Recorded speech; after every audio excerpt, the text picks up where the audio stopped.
They are an infantry squad, an actually big squad. I think you can take them up to 12 men, and they can forward 7. deploy. Six, 7. It's a 5 and then up to 7, yeah. Honestly, fine. Sheffy, get the book in front of you.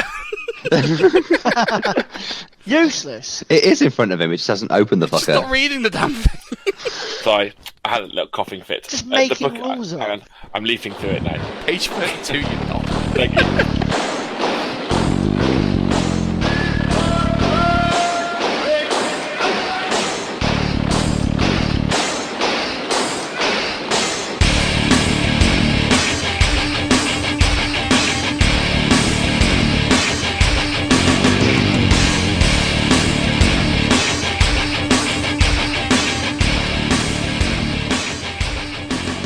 Good afternoon, comrades, and welcome to Juggernaut Bolt Action Podcast with your host, Comrade Topher. Hosting with me this evening. That went a little bit like You sound like Arnold West Indies. Schwarzenegger.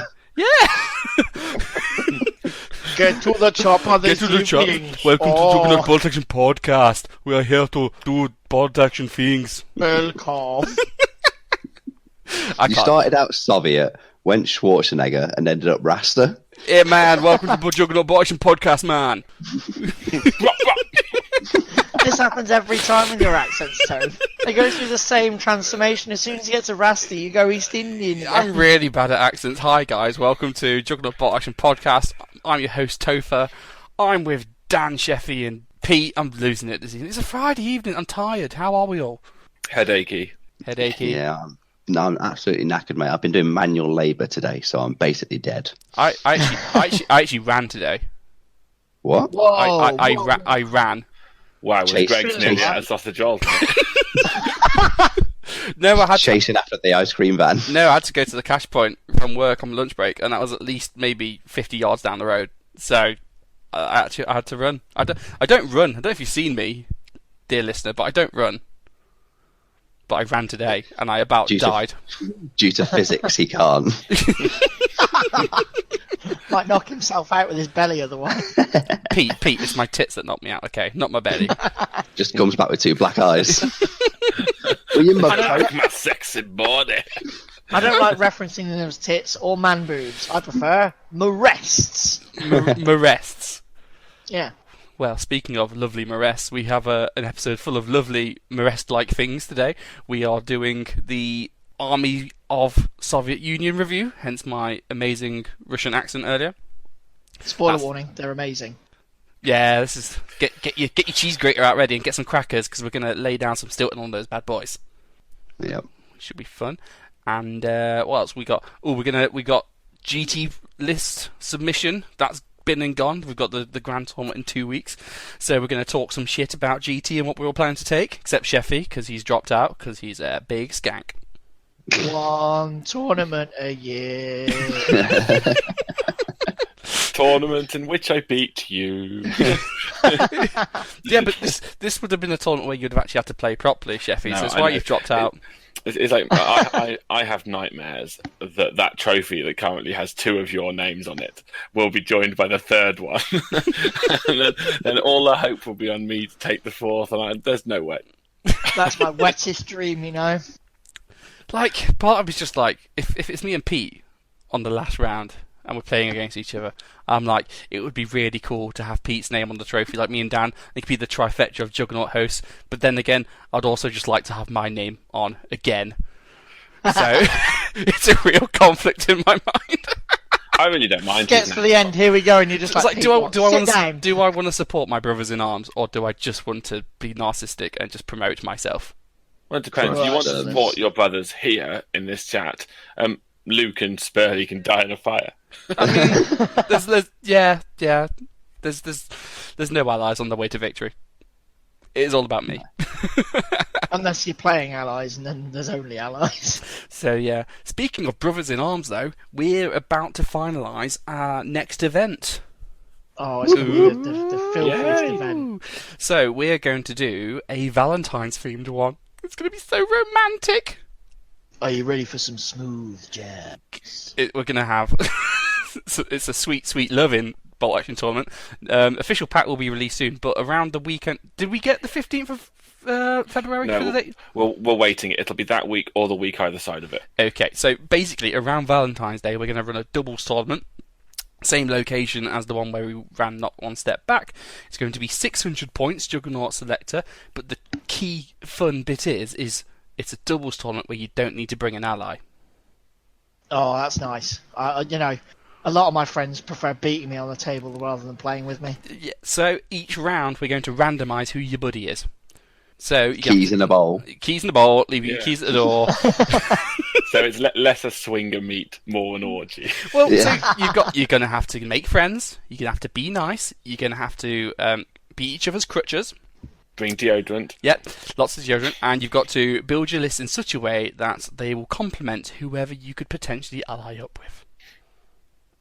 And it's completely random pairings as well every round. Not the top ones kind of go into a little part of their own. It's just whoever it is that gets randomised is who you're with. Yep. So points will be scored as the team. So if you win, both you and your buddy will get whatever victory points you get from that. However, the final prizes are done individually.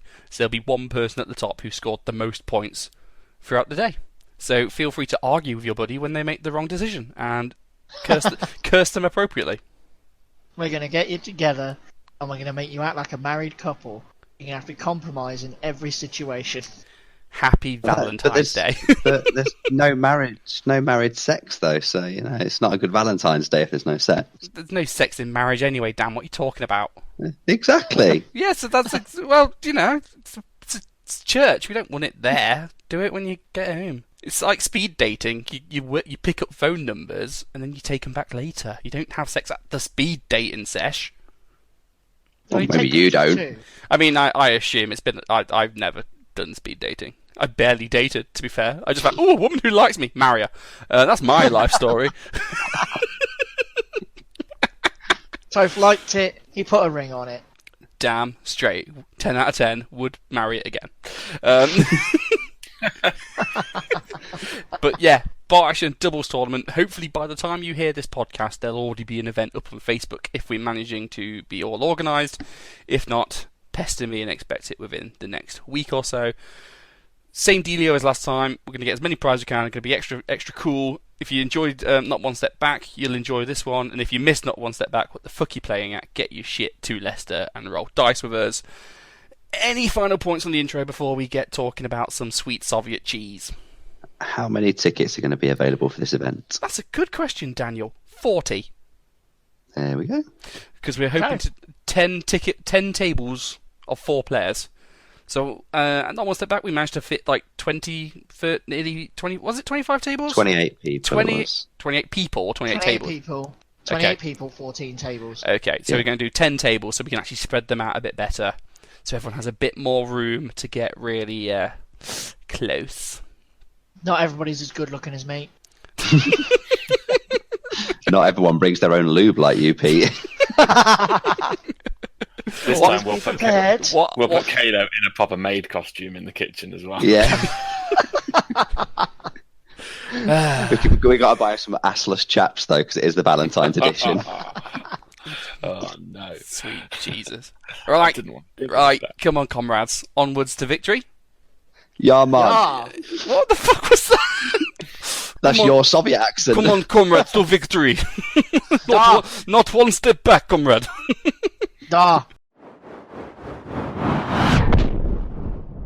Now, I'm not going to be doing a stupid accent yet. We'll save that for the Hobby Lobby at the end.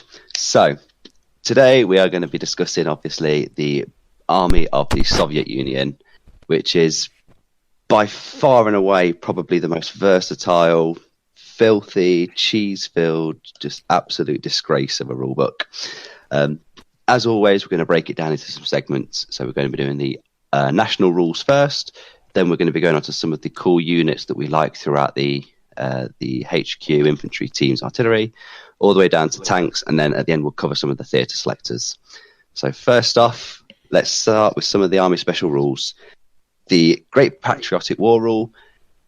This is basically a free reroll on your first failed morale test, no matter where and when or how it happens.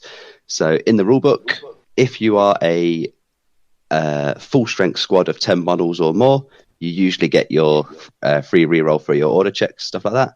But for this one, it allows you for free morale test rerolls. So if you get hit with a flamethrower, if you have a 1 pin on a veteran unit and you suddenly lose 5 dudes from a 10-man squad, you're not going to get super pissed off when they fail their first check because you get that second test. Any answers on that, boys? Any opinions? That has saved Toph so many times. It has. It is such an amazing rule. The Great Patriotic War is the best rule. It's one of the best national characteristics in the game, to be fair. The ability to any failed morale check, whether it's by the squad being halved or by a flamethrower, they get to re-roll it. Which generally means units stick around far longer than they intend to, which just means shifting Soviet units. It's just such a ball ache. They just stick there. Just, nah, I don't give a shit about your flamethrower, mate. I'm fucking staying here. And that can be the difference between holding or losing an objective, which can be the difference between winning or losing a game. It is such a good rule, and it applies to everything. It takes so long to get you to fuck off. Yeah. It just means the resilience of your army is so great. We all know how good Japanese are defending an objective, and this makes Soviets almost as good as that, which is massive. Yeah. Because I tend to play Germans most of the time, but like Toph, I do have quite a big Soviet army, and it does take me a turn to remember that I've got this amazing special. Like quite often, you're so used to playing Germans where stuff runs away, and then you're suddenly playing with the Soviets, and then something has to take a morale check, and then you go, oh, I can re-roll that. And it is, everything. It's really good. I mean, when people think of Soviets, they always think of the free shit is like the first thing they think of, and they always go, oh yeah, Stalingrad Selector, which we'll come on to later. But it's the Great Patriotic War, which is the win. That's the good rule. That's the one you stay for. I don't think I've ever lost a game against Soviets because of the free squad. Yeah, they're annoying, but I've lost games because a unit that would have run away for any other army didn't run away because it got a stupid reroll. Yeah. Well, Soviets do spamming of inexperienced units really, really well. And the Great Patriotic War means that they're actually almost reliable, which is something that's quite big when you've got, 20,000 dice in your list and none of them will fuck off. Yeah, morale 8 with a reroll is better than morale 9. Yeah. So your Inex are going to stick around longer than your regs would. Yeah. So it is only on infantry and artillery. However, infantry and artillery is the meat and two veg of your list. 99% of your army. The meat and two veg. Love it. Meat and two veg of your list. So I think that's the key. And I think it just, no matter what sort of army you build, it's good and it works. Like if you think of like the German one, an extra shot on your machine guns. Well, if you don't take any machine guns, it's useless. Yeah. Whereas the Soviet Union, no matter what type of army you take, whether you're taking vets, whether you're taking regs, whether you're taking Inex, it's a great rule throughout, and quite underappreciated. And because when we get onto some of the toys that we're going to look at later, because almost all of them are infantry and artillery based, you're never really going to take a tank platoon Russian, so it's never not going to be the best thing ever. Well, you don't need to. I mean, as we'll come to later, I don't think there's the Soviet Union has so many options that they don't need to take an armor platoon to get all their toys. Yeah. They don't need such limitations as having to mount everything. Oh no! They can do whatever they want, however they want. The rulebook goes, you do this, and the Soviets will do whatever the fuck they want. So I think I'll finish off the Great Patriotic War by saying it's just a brilliant, simple rule that keep it in the back of your mind as we're going through the rest of this book, because we won't keep coming back to it, but it makes such a big difference to the viability of all these units we're about to go through. There's not much more to say about it other than it just keeps you guys around. It's just, that's it. Keeps you guys around. I liken it much to the US rule. It affects everybody, so it's fantastic. Yeah. So next rule. Quantity has a quality all of its own. Basically, you get a free inexperienced rifle squad with all of its options available to it. So you get the maximum 12 men. It's not just 10. You get 12. You can give them all rifles, and you can give them all anti-tank grenades as well. So you get a throwaway inexperienced squad that can nobble a tank. with reasonable effectiveness. And it's not much to say about it, really. It's brilliant. Who doesn't want extra men for no cost? And it's a great big blob of them. Stick them on an objective for ages, they'll sit on it, stick them in your back line, or throw them in a truck and lob them at the enemy. They've got to deal with them somehow. Are they green? Yeah, they're green. So they're green too, yep. And because of the wording, they get all options for free. Any new book that comes out that gives riflemen extra options, they then get for free. So, like, you mean like a flag? Like the flag in the Ostfront book, it's normally 25 points. It's an upgrade for any unit. Any Soviet unit can take it for 25 points. Oh, look, this unit gets its upgrades for free, therefore it gets a flag. Topher, does that mean if a theatre selector allows them specific access to a special rule, they can buy that as it's one of their options? Yes, they would get that for free. Like Fnatic. People hate that. But yeah. You can make your free. I'll just explain that for the listeners who might not know. One of the selectors is it Stalingrad? It is Stalingrad, yeah. One of the theatre selectors for Soviets lets you buy for any of your infantry squads the Fnatic upgrade for +3 points. It just lets any infantry squad in your army take it. And because the wording of quantity has a quality all of its own is that it's any upgrade available to them, if you're taking that selector, Fnatic is an upgrade available to them, which you can take for nothing. So you not only save yourself the 80 points for a 12-man inexperienced squad with rifles and AT grenades, you then get a 25-point banner and 30 points for Fnatic, 36 points for Fnatic. So you get a unit of about 135 points, I think you can max it out as, for nothing. Welcome to the land of free shit. Even though giving them Fnatic's pretty pointless, it really does make opponents very salty to know that you got it for free. So even if you don't need it, do it anyway. No, the free Fnatic on that one is fantastic. We'll get probably into it more around the theatre selectors, but this free squad, it changes everything just because you can have all that manpower available to you. Like, I'll just throw some guys over there and throw some more over there, and your opponent's going, I've got like 20 dudes, how have you got 50? Yeah, it's really good at low point values. It's really good at like 500 to 750 because you're basically getting an extra 20% on top of what you are paying for. Yeah. And I think it's nice because it means you will always have, as long as you're building your list correctly, you'll always have more infantry than your opponent does. Because that free unit is in addition to your normal unit slots. So if your selector only allows you to take 6 squads, you get 6 squads plus this one, so you can have 7 squads. And your opponent's crying down on 5 squads going, why? So yeah, the thing with like quantity has a quality all of its own is that I don't think it's broken. Like, can anyone honestly say, I lost that game because you had a free 12-man squad of inexperienced dudes? You know what I mean? It's a nice thing, but I don't think it's massive. And even when, you've got Fanatics for free, cool, it's just one squad of 12 dudes. Alright. It's not... I know it gets a lot of hate, but this gets more hate than the Great Patriotic War rule does, and I don't really get it. Do you have any ideas why? It's just because people don't like other armies getting stuff for free. Like, as an American player, I don't like it when other people get free stuff because I don't get free stuff. It was worse. People were saltier about it before British Indians. Yeah, I think that's put it into perspective. Yeah, but if you compare it to like French and Bulgarians and all, I'd prefer the free artillery. Yeah. Yeah, but to get it, you have to play French or Bulgarian. Yeah. I mean, there's your problem. Fair enough. So, another rule, this one I barely use. Massed batteries, which is basically when the Soviets use an artillery observer, they get to roll 2 dice and pick the highest when seeing how big the blast radius is on said artillery. So rather than d6 plus 6 inches, it's 2d6 pick highest plus 6 inches. I thought it was the one where you got an extra AA truck. No. Or an extra AAA truck. No. Come on, mass batteries. So it means if you actually spend 100 points to get your artillery observer, it makes a bigger boom. It's a bit shit, though. Playing Russians, I don't think I've ever actually seen someone take an artillery observer.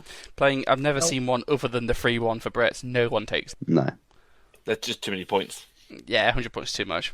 But it's there. It's everything that's wrong with bolt action. I know this is a bit of an aside, but why is a forward observer 100 points and a flamethrower team only 50? When they should be reversed and you'd still take both of them. Yeah. Yeah, it's good. I mean, you never use it, but it's good. So, Are we going to cover the not one step back rule as well?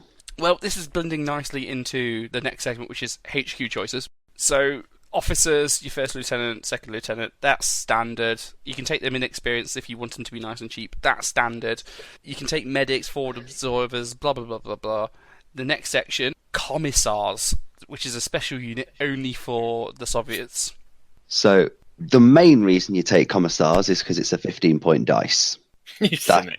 That is the end of it. No, the other reason you take commissars is the not one step back special rule. So if a unit within 6 inches of the commissar or his unit fails an order check, he whips his naughty stick out, pistol whips one of them in the face, kills them, and then you get to re-roll it for free. So when you combine this special rule with the one we spoke about earlier about re-rolling your thingy for the Great Patriotic War, if you fail your first one, you can re-roll it with your Patriotic War. Then if you get to your next turn and you fail it again and you've got Commissar nearby, you get another re-roll. If you've still got Commissars near you, turn after turn after turn, you get more re-rolls. So you can basically just have 3 re-rolls on all of your stuff. So, to clarify, Great Patriotic War gives you the re-roll for your morale, so for being halved and being set on fire by a flamethrower. The For Commissar... your first test as well. Yeah, the Commissar gives you a re-roll after murdering one of your squad mates for an orders check. Yeah. So if you say run over there and you guys go fuck off, no, Commissar turns around, Yeah. shoots one in the face, fuck off, dead, and then have another go. So it means that your guys are quite reliable in just fulfilling their orders as well. It's quite, if you've got a Commissar nearby, it's quite rare that someone will fail an order at full if they haven't got any pins. So it's really useful, and for 15 points, so cheap. And it's about the only thing worth taking out of the extra HQ slots, because as we've said, generally speaking, observers, medics, senior officers tend not to be worth it. This is something to take a commissar. You have to sacrifice the ability to take a captain or a major, but it's not really a sacrifice. No, it's a separate slot. It's not. I think you have Is to it choose not? it instead of, don't you? Is it not? No, it's separate. I think it says he counts as a higher ranking officer. Does he? You've got the book in front of you. Oh way, yeah, it if I'm does. No, wrong- it does. No, it does. Yes, it does. come Yeah. on! No, note that if you choose a Soviet army using the generic platoon selector, you can take a commissar instead of a major or captain, as already explained. In other selectors, commissars are indicated separately. So, if you take in generic reinforced platoon, he counts as your captain or major. And if you take a theatre selector, then he is his own thing. Oh, so he'll always be his own thing then, because why would you take anything generic when you've got Soviets and all these selectors in God mode? Yeah. Juggernaut selector, ho! Oh, that's stupid. I was so close to being right, but it's worth nothing. It's always worth nothing. The commissar is 15 points. I'd say he's mandatory in every list. Mandatory because I've never not taken him. he's 15 points. Stupid cheap. Is an extra dice, and he can keep you guys moving. So he can keep your free squad moving. He's so good. Plus, when the game's really, really going to shit and you just want to be finished and go home, just run him round to all the squads with all the pins on them, just make them take checks and kill them all faster. You can get out of there. I'm really not liking this game. You go and shoot him. Yeah. Yeah, commissars are brilliant, and they're so Soviet. Like I know it's a bit silly, it's a bit movie, but it's really cool. One thing to be wary of though is if you've got teams around you, like snipers and flamethrowers, or even lieutenants, he will shoot them if they fail their own check. No, he won't. He won't shoot anyone squad sizes of 2 or 1 models. Oh, will he not? No, Oh, okay. he exercises restraint when it's literally like poor Jimmy all by himself. He's like, let's not kill Jimmy. He is at his best when that casualty saves you from a foobar.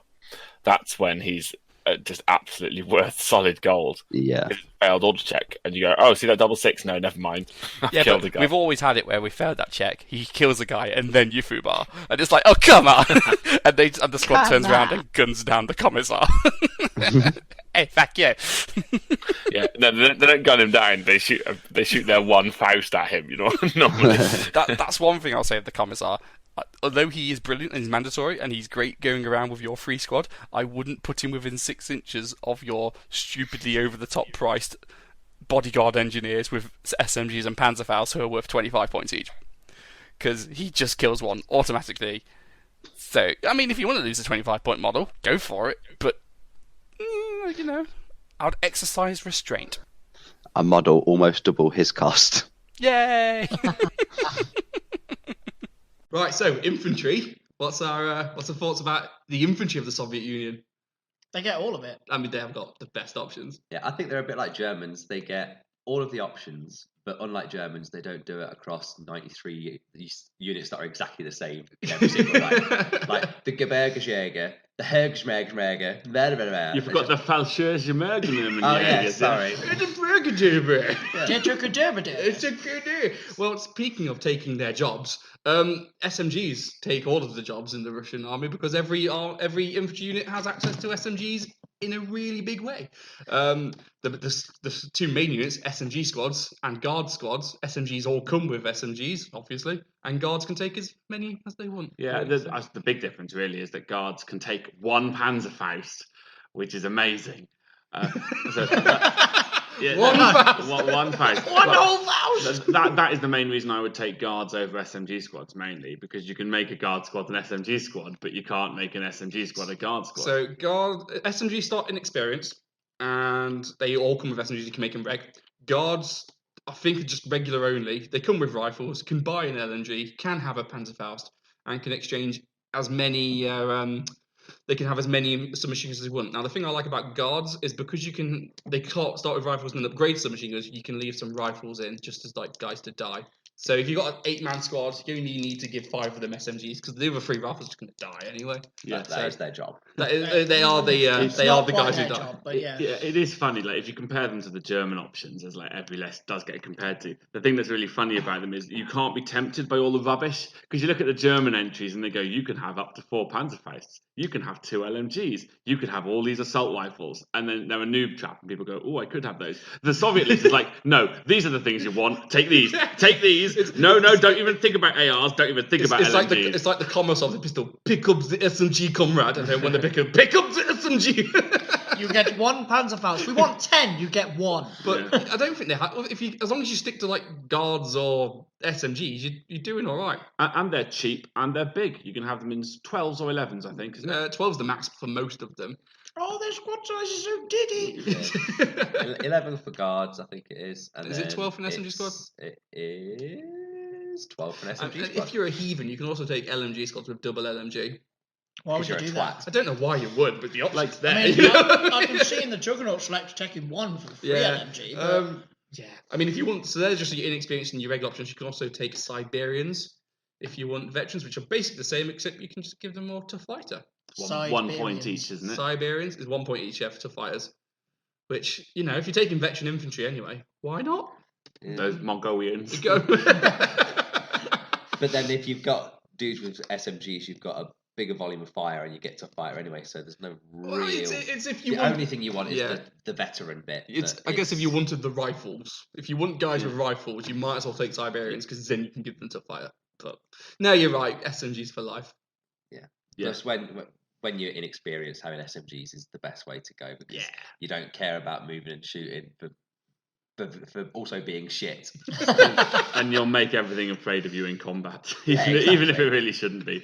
Like 5 inexperienced riflemen, you can laugh them off the table. 5 inexperienced SMG men, they're a force to be reckoned with because they'll catch a small team napping. Yeah, or an we've artillery all piece. played Luke's Partisan Horde where it's a million dudes, but it's the fact that they're a million tough fighter dudes that makes them scary. Usually you could run in, kill a bunch with your own tough fighters, and then go, you've got like 10 dudes left, they're shit. But when they go, yeah, but it's potential 20 dead back, you go, ooh, Have we talked about their trump card yet? Have we talked about Strafbat? I love Strafbat so much. Strafbat. So Strafbat are an inexperienced rifle squad where you can take their rifles away from them, and then you can make them 1 point each, can't you? Isn't that the thing? You don't take the rifles Pedantically, away. you buy them without rifles. Giving them a rifle is an optional extra. So it's 5 guys for 35 points, as is normal in experienced guides. You can take up to 7 more dudes without rifles, 4 points each. You can give them rifles for free if you want to. But for a reduction of 3 points per that's what it man, is. you can give them the Shirker So, rule. how many points is a squad of 10? 28, 28 points? Is it 28 or 29? 28. 28 points grants you a 12-man squad of inexperienced shirkers and 5 rifles amongst them. And it is one of the best units in the game, actually, because it's so cheap. So 10 men, 12 men. 12 men, of which 4 have rifles for less points Five than a regular light mortar. Yes. It's just disgusting, isn't it? The worst bit about it is it's 12 men, 7 of which literally cannot do anything. They are unarmed, so they're non-combatants. Yeah, it's on their rules. It literally says they are there for casualty purposes. Yeah. I was going to say, they can die. They are there to sit on an objective and just spend their entire game with a down dice next to them. Hey, Boris, stand there and die for me, will you? Oh, you know what we have? The 3 rifle squad are worse than Strafbat. If you could take Strafbat over... Not if you pay nothing for them anyway. You pay nothing, so... I was going to say, there's a reason why the green rifle squad isn't getting mentioned, but the Strafbat unit is in terms of inexperienced rifle squad. They're amazing. If you want inexperienced, you'd be mad. These are so utilitarian just to have bodies. Also things like board control, obviously you can't go within an inch of another model, so it doesn't matter if he doesn't have a rifle, you can't get within an inch of him, therefore, bubble wrap.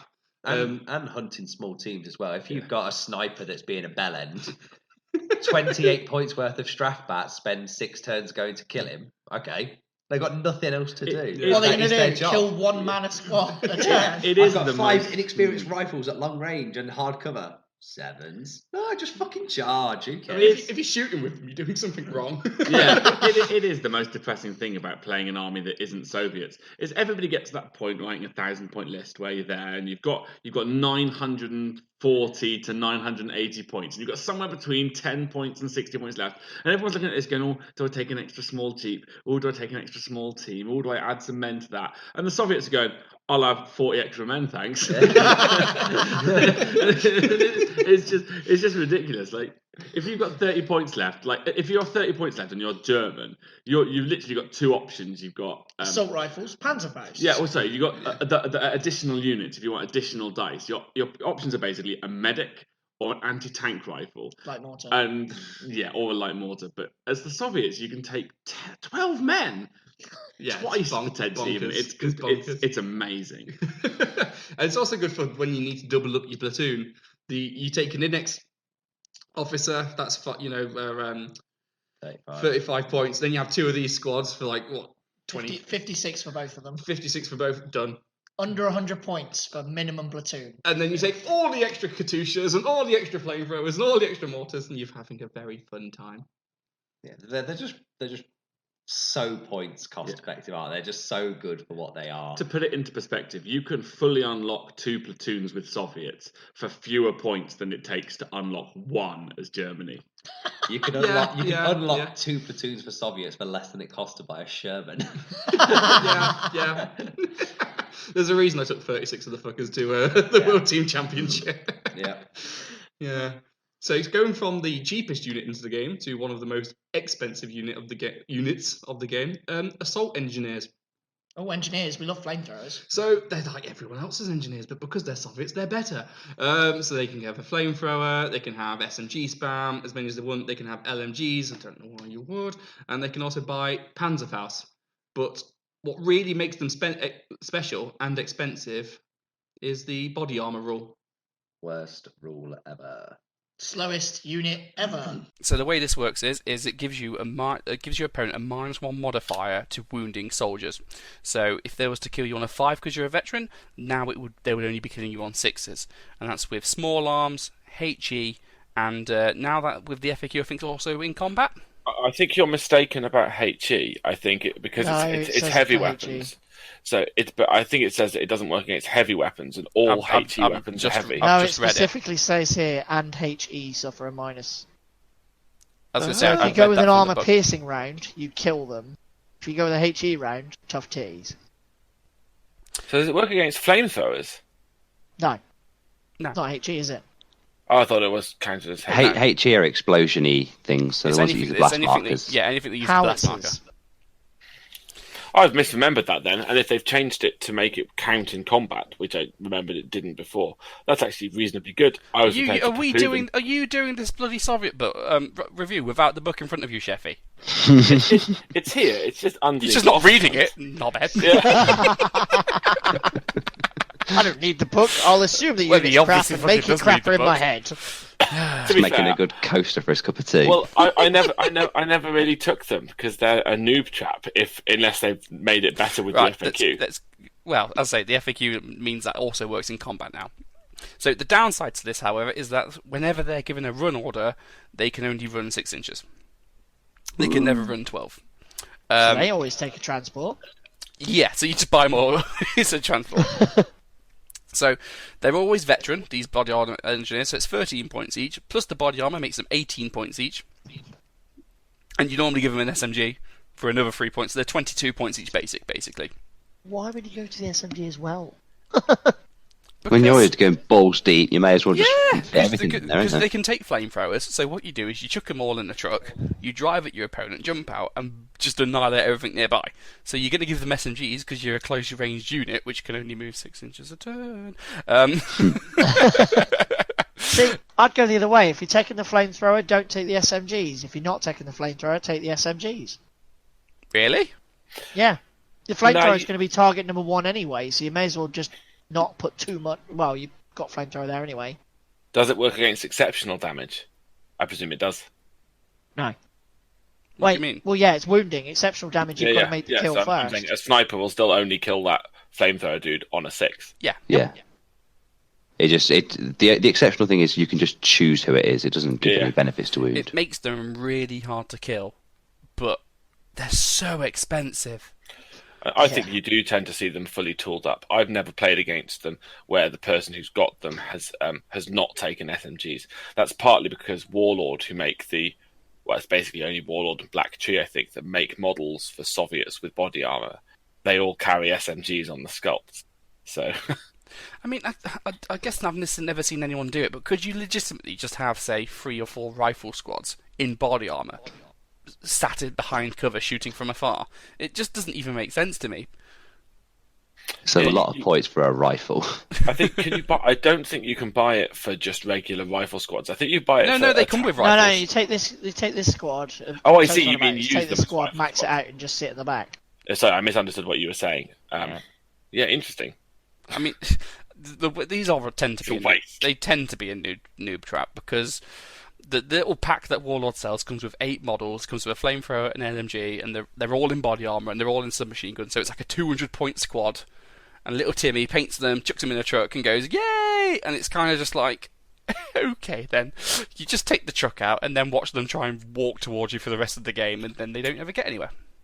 Little Timmy comes against a Juggernaut, loses his truck, watches men get pinned down, and then they're stuck, and he cries. I mean, I have seen, like, so some of the WGC brought an army with 3 of these units, and each one was in a consulate. I played it. Yeah? Yeah. They weren't very mobile, but it was kind of, I don't want to touch them. I guess when you have so many, it's harder to avoid them. Yeah. But they're good, and they're definitely hard to kill. They're just so expensive. It's like the classic age-old really big tank. Like, if Yeah. you're going to take one, have a plan. And if you don't have a plan, don't take one. Yeah. Is there an argument to make for body armor on the regular tank riders? Because I think they can take it. This is the follow-up. Yeah, tank riders is the next unit we're going to talk about. So tank riders are basically exactly the same as an SMG squad. They all come with SMGs, and they come as regular or veteran. And they can get up to 12-man squad. And their trick is that they can ride on tanks just like as if it was a transport vehicle. Now, last episode I had a proper bitch and proper whinge about You had a meltdown, not a bitch. A meltdown. about the FAQ. So let's not go into too much detail. But basically, tank riders are just really good because they get basically a free boost at the start of the game for their movement. Yeah, and they've all got SMGs. They can take them regular or veteran. You can take them in big squads because tanks don't have a transport capacity. I see that tiny tank, 12 men. It's completely stupid. And then you can give the Soviet ones body armor. I think they're absolutely brilliant. This is one of the best units in the game, hands down, really. Especially if you was to take something like a tank platoon, which isn't necessarily necessary in a Soviet list, but if you wanted to, it means you don't have to bring a transport. You just take tank riders, chuck them on the tank, boom. Hoorah, as they say. And now since the FAQ, they can run 12 inches and go down when they get. So basically, the way tank riders work is, if the vehicle they're on is shot, they automatically have to dismount and they're not allowed to get back on again. So it's a one-time deal, but they can use that to get a free 12-inch bungee jump and then immediately go down, which means they're really quick because they end up 2 foot up the table down at the end of the first turn for nothing, really. Yeah, in that case, you probably wouldn't want to take the body armor because your bungee move would go down to 6, and you want 12 on that. And it comes down to cost. A regular guy's 13, a veteran's 16. Do you really want to make it, 18 and 21, 22 even? It's just not really worth it, I'd say. No. But these are great on tanks. Just throw the tank down the middle, deal with me, tank riders get off and kill everything. It also provides some protection to the tank. So if you've spent a lot of points on having a T-34, putting tank riders on there will protect your T-34, which means your tank's got infantry support there and then. So if your little Japanese opponent's coming up with his little bomb stick... If his little bomb stick bellend decides I'm going to blow you up, no, you guys get off and kick the shit out of him. Remember, it's a tank, so if someone charges the tank, the guys get off and they have to fight the guys, which means every time Pete's tried to charge my tank with tank riders on, his poor little bomb stick's been going up against, 10 tank riders. Well, yeah, that'd be true if Pete was stupid, but he's not. Pete knows that you just have to. He learnt the hard way. Yeah. I did it once. I definitely did it once. just basically the way you deal with it, just hose the tank with any old random infantry first, and then force them to get off because they have to dismount. Yeah, but then they can get off in like just a circle around the tank, and then you can't charge the tank. Because you get to pick where they go. Move, and the tank can't shoot then, so you Yeah, but on. you can move between then and now. It's fine. You've got time. You could do some proper shenanigans with tank riders. Some proper shenanigans, and they're brilliant. What we're hearing, listener, is Toph loves tank riders. Also, they're no more points than a normal squad. So yeah, if you've taken an SMG squad, it is 0 points to make them tank riders. So if you've got an SMG squad and a tank, take them tank riders. You don't have to get on the tank, but that means the option's there. Yeah. Well, their tax is you have to take a tank. If you want a mobile infantry SMG army with loads of trucks, you can do that. But if you want tank riders, you have to take the tank, which is more points than the truck. You don't have to take the tank. You can, but there's just a unit. But obviously, you'd have to take a tank to get the most out of them. Yeah, that's true. But if you just wanted a veteran SMG squad, you don't have to take a tank. The only reason you wouldn't take tank riders was if you wanted guards, so you could take the Panzerfaust and take a few rifles in your squad to bring the cost down. Otherwise, you just bring tank riders. So the other unit we've got to talk about that comes in basic infantry are scouts. And they're something of a unique thing, or at least they were when the Soviet book came out, because they are an infantry squad, up to 7 men, and they can forward deploy. That's their thing. You get lots of equipment options for them. Basically, you get SMGs that you can spam on everything. And they're veteran, but they're great. What else is there to say about them? They're just great for putting an annoying, tough squad right in the middle of the battlefield. They basically do what native irregulars do, but your opponent won't hate you because they are a legitimate option in your book. They're a legitimate option in a book. They're also they're a point each, so you're actually paying to forward deploy. And if you ever wanted to, they ignore the -1 for coming in from outflank, from reserve. I mean, that's great, but you'd never do it because you'd always be forward deploying. Why wouldn't you? It's a good in missions where you can't forward deploy. So I think it's either demolition or point defense or something like that. You can't forward deploy your units. Top secret. Yeah, that kind of thing. You can outflank in those sorts of missions, so having them turn up on the sides anyway without the -1 is actually really useful. But it's very situational. This is a really good unit, and I'm surprised you don't see more of them, because the ability to take a 7-man veteran unit with SMGs and just deploy them 2 foot up the board is really good. And you can just leave them in trap. If you know your opponent's going to have to come to you to get to an objective or to try and take out some artillery, just leave them in wait. Leave them in hard cover. Go down. You're going to come dig me out, bro. And most of the time, no. I mean, this is a sort of unit that even Pete would struggle to get rid of if they were nicely entrenched. I'd have a go at it. But a lot of the time, it's just what they're doing. I'll leave them alone, Well, yeah. The funny thing is that I think I've used Scout twice in my Soviet list, and both of those games were against Pete, where Pete went, "Ooh, models that are closer to me." killed them. I mean, it's a shame they can't take Panzerfaust, but that's probably because they would be downright over the top. Phil, Because then Can you imagine trying to move a tank company up on 3 units of those with Panzerfausts? yeah, they're just really good. And I think some of the scariest armies I've played is if you see a full army with 5 squads of them, and they just go, right, I'm here now. So at the start of the game, I've got 35 SMGs on the objectives. They're heavy cover, and they're all veterans. Come and get me. And you just go, I have played a guy that took 4 units of these before, but it was a very open board, and that was that's a shame. the only. Yeah, so if it was any denser, it would have been a horrible nightmare. But because I was Americans as well, so I could just walk up a little bit, shoot him in the open, and I don't really care, and I just blatted them off the board. But yeah, these are ones that I always think, oh, I don't really want to come up against this unit and like a city fight board or anything where they can hide really well and pop out. And the worst thing is in games where they've got a lot of terrain to hide, it's coming, and some of the missions you have to advance onto the objective, so you think, oh, for fuck's sake, I'm just going to have to walk up. I know I'm going to get smashed in the face, but I've just got to brave it this turn, and then you die, and there's nothing you can do about it. and they just fuck up other players' like game plans. If like someone's brought loads of like spotters and snipers and all that, this unit would just say, no, none for you. None for you. You think you have a sniper? No, you're not allowed a sniper. First turn, eat 7 SMGs to the face. No sniper anymore. same for observers, spotters, AT guys in the Japanese book. This squad just says no to all of them. It's also good for pushing those kinds of units where you want them to be as well. If you get to put down the first unit with your forward observers, you put this unit down. You can make their observer go where you want them to be rather than where the opponent wants them. Or, one of my favourite with having observers is you put your first one down going, where do I not want my opponent there? Yeah. So, yeah, they're good. Although, keeping in the theme of infantry, I'm pretty sure you haven't really read the Empire in Flames book. Mongolian cavalry troop. Hello. Yeah. Now, the only difference between these and the standard Cav squad is that they've got a rule called Born in the Saddle, so they can fire their rifles from horseback. What? That's amazing! That is great, because it means you can stay at range, fire rifles, and when you're tired of that unit trying to fire back at you, you just charge at them. Oh my days! Like, as playing with my Polish, that's the one thing I miss, is not being able to fire, like, rifles. That is amazing! So, how many points are you paying for that? I think you're paying maybe 1 point. Oh, get out.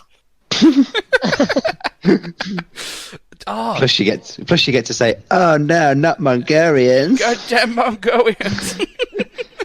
Get off my shitty wall! That's really cool. Alright, they're not quite the same as a cavalry squad. The Mongolian cavalry troop are enforced to be veteran. They come mounted, so you don't need to pay for the horses. 85 points. For how many? 17 points a man, basically. Yeah, that's worth it. Yeah, it's Still totally worth cheaper it. than a veteran in body armour. Yeah. And the veteran in body armor will never actually get to them. Yeah. However, it looks like it can only be used in the generic selector, which is why you probably don't see them in more Russian lists. Yeah. Also, it's not, SMG spam. Yeah. Can't ride a tank. I was just going to say. Right, any other infantry squads? Or should we move on to teams? Teams. Got to move on to teams. Okay, so team-wise, Soviet Union has access to the same All things. of them. Yeah, same things everyone else has, just better. So they get flamethrowers, they get mortars, heavy, medium, light, they get the machine guns. They get machine guns. Their machine guns can have a gun shield upgrade. Yay. Okay. I mean, you could take a So veteran. now you don't die, but you're still shit. You could take a veteran squad with a gun shield. Just, only ever be killed on 6s. Just sit there at the back being useless. Or you could just, for the same price, bring, 24 Strafbat. Yeah. Yeah, it's just bonkers. For 101 points, you could take a veteran heavy machine gun team with gun shield and flak tripod mount. How to waste your points as much as possible. That's amazing. 100 points on a machine gun. If you 100 points on a heavy machine gun. Yeah. Those 3+1 shots, man. That's more expensive than a howitzer. It's 15. It's only 15 points more expensive for a Stuart. That is fucking ridiculous. Yeah, let's skip that page, gentlemen. Okay, so the good thing about the Soviets is that they have more rules to make them better. So now all you scum class armies only get one anti-tank team per slot. The Soviets get 3. For no reason, really, just because they fancy having more. And most of your selectors let you have 0 to 2 anti-tank teams. So because each one is 3, you actually get 6, whereas all the other scum get 1. So this is where the Soviet reputation really ramps up, because things like anti-tank rifles, they're only 30 points each. So for 180 points, you can get 6 dice. Oh. So this is where, so you know the famous Soviet lists where they've gone up to 25 dice, and people just go, "How have you got so many dice?" This is how it works, really. This is how. So they can take 3 anti-tank rifles in a single selector, 30 points each. Now, I don't like anti-tank rifles. I know some people do, if you're that way inclined. I don't judge. I mean, I do judge. I just try not to be so obvious about it. But there's a reason we call them anti-toph rifles. Yep. Now, shall we go with the one everyone's waiting for? Yeah. Dog mines. Everyone loves dog mines, right? Yeah. They are the best AT weapon in the game, I think. I think they are the best AT weapon in the game. For their points, they are by the far. best weapon. Yeah. I'm just glad that only the Soviets have access to them. Can you imagine if you had to play British Indians with dog mines? Ugh. Japanese with dog mines. So these are absurdly cheap. 26 points in experience, 36 points regular, 46 points veteran. You get 2 guys. Each one comes with a rifle, anti-tank grenades, good job, we like them, and a dog mine. Now you can add submachine gun, can add up to 2 additional guys, but why would you when you come as a small team?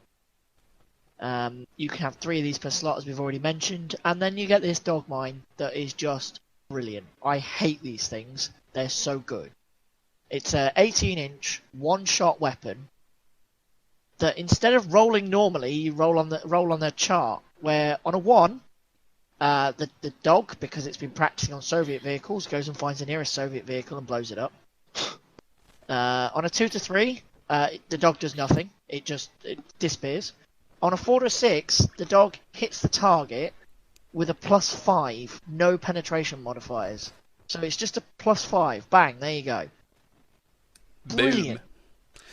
The amount of tanks I've lost this stupid bloody German Shepherd. It's everything the Goliath demolition vehicle wishes it was. For a third of the points. So it's terrifying. It might even be a fifth of the points. They're ridiculous. It's nuts. So it's the thing I like about it, because you don't even need to roll to hit. You just roll on the table. You might as well. You can take them in experience, and it won't lose any effectiveness. The only effectiveness it loses is the fact that the guys are a bit easier to kill, and that they might fail their order check, but they can advance in fire. It doesn't matter about cover. It doesn't matter about range. It doesn't matter about how many pins you've got. You roll the dice on a 4 or more. Your opponent takes a +5 hit, just like that. Bang. Same as a medium AT gun. Boom. Can't really avoid it. And because you can take 3 per slot. It doesn't matter if someone shoots your dog mine and it goes down and it has to survive, because you've got 2 more in the wings waiting to go afterwards. So the downside is that they can only target stationary vehicles. So if the tank you're looking at has moved, your dogs will automatically miss. But don't worry, you can just wait till the first dice up next turn, because you're going to have a horrendous dice advantage and you're more likely to get the first dice out. Also, if you've got other weapons, you can force the tank to go down. So if someone's ran their tank, you can hit it with a Panzerfaust or ZIS-3, and then any roll on the table will force that tank to go down. Hey presto, it's not moved. It's not got a run or advance order next to it. Your dog can now hit it. I think a lot of the strength in the dog mine teams isn't the dog. It's the ability to get the 2-man small team with weapons. And once you've used up all your dog shots, you've just got 2 men who can go around fighting stuff and claiming objectives as easily as everybody else. And they're really cheap.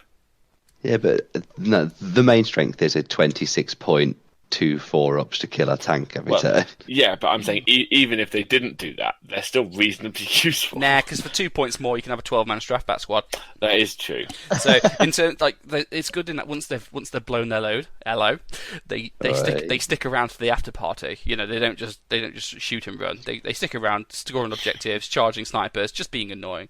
But you wouldn't take them primarily to cap objectives. That's what draft bat are for. No, but no, it's I'm just not the saying ability to just. The thing is you can take your list and buy 3 of them, and you sorted for anti-tank.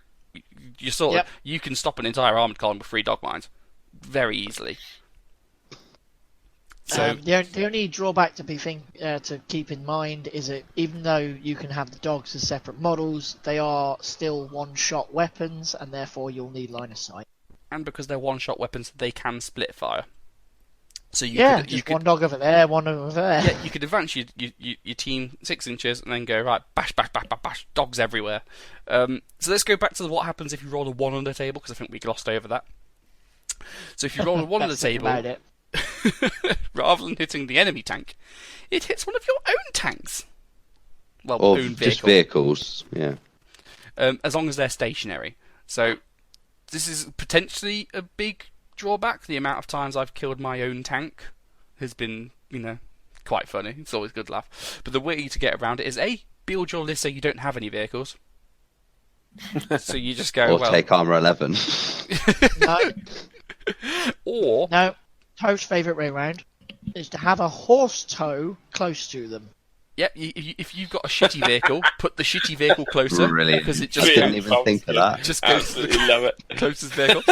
And Have finally, you seen a horse toe take a +5 hit? I have. Oh, that's some sort of war crime. Sending the doctors to blow up the horses. I'm trying to make serious points, and I'm just imagining a German Shepherd mounting a pony, and it's not. I'm probably thinking, but it's a horse, not a vehicle. Horse toes are vehicles. Remember, it can only target stationary vehicles, so even if you roll the 1, as long as you've moved your friendly vehicles first, the mine will automatically miss. That was the point I was trying to raise. But yes, you can also do shenanigans like working out which vehicle's closer, etc. So, although it's a drawback, it's not really a drawback. It's just something to keep in mind. It's not really going to stop you being amazing. It's just, keep it in mind that you don't want to really keep it near your own vehicles. I think the size of the explosion and the penetration modifier should be proportional to the size of the dog. I think you should be able to model lots of different miniature dogs. So, like, you can get +2 from a Chihuahua, but if you've got like a St. Bernard, you can get like a +8. Does that mean if you bring Clifford the big red dog, you basically brought a tactical nuke? Yeah. Worth it. So to bear in mind with this one though, because it's closest friendly stationary vehicle within range. If you're in a doubles tournament and you're closest to your allies, Tiger, you could accidentally blow that up. I really hope someone does that at the doubles tournament we're running. That'd be so good. We need to have a specific prize for if someone blows up a friendly, like their opponent's unit via a foobar or a fuck up. That would be brilliant. Oh, it'd be so good. Last thing on the dog mines as well is if the opponent has recce, they can recce away from these shots, providing that they're far enough away when the shot is initiated. And if they do recce, of course, they count as moving, so your shot is an automatic miss as well. Do you remember when there was a great conversation where I was trolling a little bit in the Bolt Action Facebook group? You trolling? Never. Yeah. Do you remember I was trying to argue that because they're a weapon, they're one shot, but they're a weapon, you could use them, you can fire them at an aircraft. Because it's a vehicle of any kind. Yeah. Do you remember that? It's if you're using the experimental aircraft rules, then aircraft are vehicles. And if you can fire it at a vehicle, can you fire it at an aircraft? And of course, it's completely stupid. You can't. It's stupid. But I was winding some people up by asserting that you could. Does that mean that you've got to model your dog as Crypto the super dog? Right. So we're agreed and established that dog mines are about the best anti-tank team in the game, and they're probably the best unit in this book. There are other anti-tank teams that no one ever gives a look, because why would you when dog mines are a thing? So we're going to talk about them, and they're all right, but I don't think you'd necessarily ever take them. Not because I they're actually bad. really like one of them. Are you I talking really about like the Molotov cocktail launcher? The, Ampular the Mech. Ampular Yeah, Mech. they're I mean, great. we've spoken about this before because I know Juggernaut Grimes took a load to Cambridge too far. 3. He took 3 of them. Yeah, hey, 3 using 1 slot. See how it works. Yeah. So you don't really see them. I think mainly because people just take dog mines, and it's not that the Ampular Mech's bad. The Ampular Mech's really good. It's just not as good as a dog Dog mine mines are and tank. better. So it's a 3-man team, 28 inexperienced, 40 regular, 52 veteran, and for that it's just 3 men with 1 Ampular Mech. So Ampular Mech is a 24-inch range, basically light howitzer. Yeah, it's pretty good. But if it hits an armored vehicle, ugh. You hit a vehicle, fail to penetrate it. However, on the score, you roll a dice, and on a score of a 6, the vehicle's on fire as per the damage chart. I've done nothing, but you're on fire. Woohoo! So basically, any tank, any big tank, you've got a 1 in 6 chance of just causing it to set on fire. Out of nowhere. There you go. Hey, you're King Tiger, I can't hurt it, but it's on fire, and the crew have just abandoned it. Ha! I know this is in the anti-tank team slot though, but an Ampular Mech is for anti-infantry. Realistically, that's what you're using it for because it's a little light howitzer. It's got Yeah. that. It's got that 2-inch HE. I mean, it's direct only, unfortunately, but and it is swings and 24-inch range, so you're not always normally going to be at long range. And then you Yeah, add it's cover The in. biggest downside is it's fixed, so you have to move into position first and then be ready for them next turn. Yeah. And as It's it's, really- great for ambushes. as it's a team, it's sniper bait as well. Yeah. It really, really wants to be the Japanese little mini mortar squad, but it just isn't. It's just not as good in any way. Yeah. I mean, it's still. No, the Blacker Bombard from the Brits is similar to this, and they occupy a weird space. At least the thing is, it's a light howitzer for 40 points, and it's spammable. You can bring 6 of them for 240 points, and that's a lot of doodly. One of them will hit, Yeah. and when it does hit, it's a fucking howitzer. Light howitzer, it'll hurt. Just hit, bang. +2 on everyone inside, D3 pins, bloody brilliant. And so the only reason you don't see them is dog mines. Yeah. It's because if you want to kill a tank, you take dog mines. If you want to kill infantry, you can just spam cheap squads You can that are just bring your army. 4 times bigger. Yeah, SMGs. And I think they kind of do what the Katusha does, which we'll come to later. Yeah. So I think that the problem is the implements. There's other stuff in the book that already does that, so you don't need to use your anti-tank slot to do the thing that you're already doing. Yeah. Finally, last one, Tank Hunters anti-tank team. Has anyone I ever really seen like one of these? I've never seen one Yes. in the flesh. Yes, I played against 2 of them in the first round of the British Bolt Action League. Okay. I've never seen these because they're so shit. And if Dan remembers, there was a 2 kill point gap between me and him. I'll give you one guess as to what that unit was. These are the tank hunter tough fighters, aren't they? Yeah. So it's a 2-man squad for 28 points for 2 regulars, 20 points in experience, 28 regular, 36 veteran. They come with rifles and anti-tank grenades, and you can buy them SMGs if you want. And you can buy 2 extra men, so you can make up to a 4-man squad if you want. And 1 dude can have a Panzerfaust. So very small squads. But their rules are they can forward deploy like snipers. So this is a Panzerfaust that you can forward deploy. Which just to keep hidden till some knobhead walks past and then woohoo, dead tank. But their special rule is that when they're fighting Tough tank on. when they're fighting tanks in close combat, they get double their attacks. So with a full 4-man squad against, say, a tank, they charge it, they get to roll 8 dice rather than 4, which it's all right, I guess. It's not bad. It's just that no one ever really takes anti-tank grenades, Yeah. so they're wasted for what their role is. Exactly. If you want an anti-tank squad, use your free one. They've all See- got anti-tank grenades for nothing. You got Yeah. 12 Again, of them. These occupy the same slot that dog mines just go, nope, this is my slot. That's the problem. Yeah. These are I like it as a unit, but because of dog mines, Yeah, they're interesting, but no. That is exactly. If my Brits could take these, I'd be taking them every single list. But the fact that they exist in the same book as the dog mines mean they never get a look in. Because for 33 points, you could take 2 regulars, with a single Panzerfaust, and then you just chuck them, forward deploy them like you would a sniper, and just keep them hidden in a little hidden place, hidey hole. If the dogmine didn't exist, would you prefer these or Ampulomets? Ooh. These. Yeah. Yeah, Or a mix. I agree. Because the forward deploying Panzerfaust is dangerous. Yeah. Especially if there's like a road or something, you can just keep hidden and just sit there in ambush waiting. And it's a cheap dice. It's just a shame that their strength is the forward positions set up, but then to make them actually feasible for their tough tank hunting special rule, you've got to take them in 4-man squads, and then they're not a small team anymore, and then they can get quite expensive. Yeah, you want to keep them as 2-man. I also think it's a shame they can only have 1 Panzerfaust. If they could have 2 Panzerfaust, 1 for each dude, I'd look again. Or just buy as many Fausts as you want. 2 guys with 10 Fausts. Yeah, Just a little cart behind them with all the Fausts. you can only shoot 2 a turn, but you can buy them up to 5 Fausts each. Isn't it weird how you see all those models where they've got 2 or 3 Fausts and like strapped to their back, but they're only ever allowed to buy 1? What's going on with that? Yeah. No idea. Yeah, one of the Volkssturm units, the metal model for that, I think one of the people is carrying 3 or 4 Fausts. That's So insane.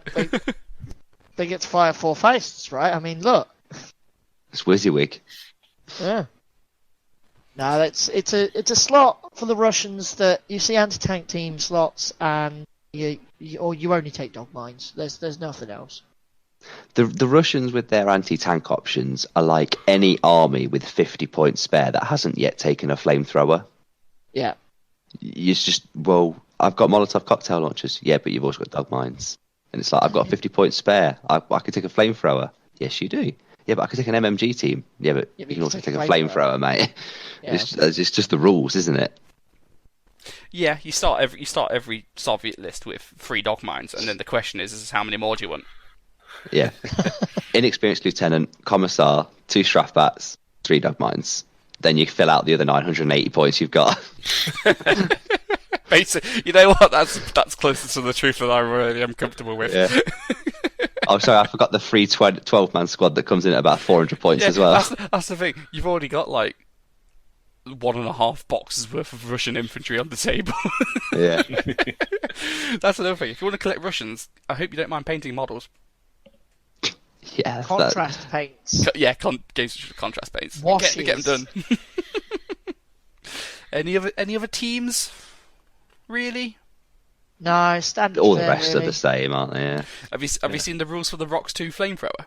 No, where's that? So, look at the flamethrower team. For 5 points, you can make your flamethrower a Rox 2, which is the flamethrower was made in such a way so it looks just like a rifle.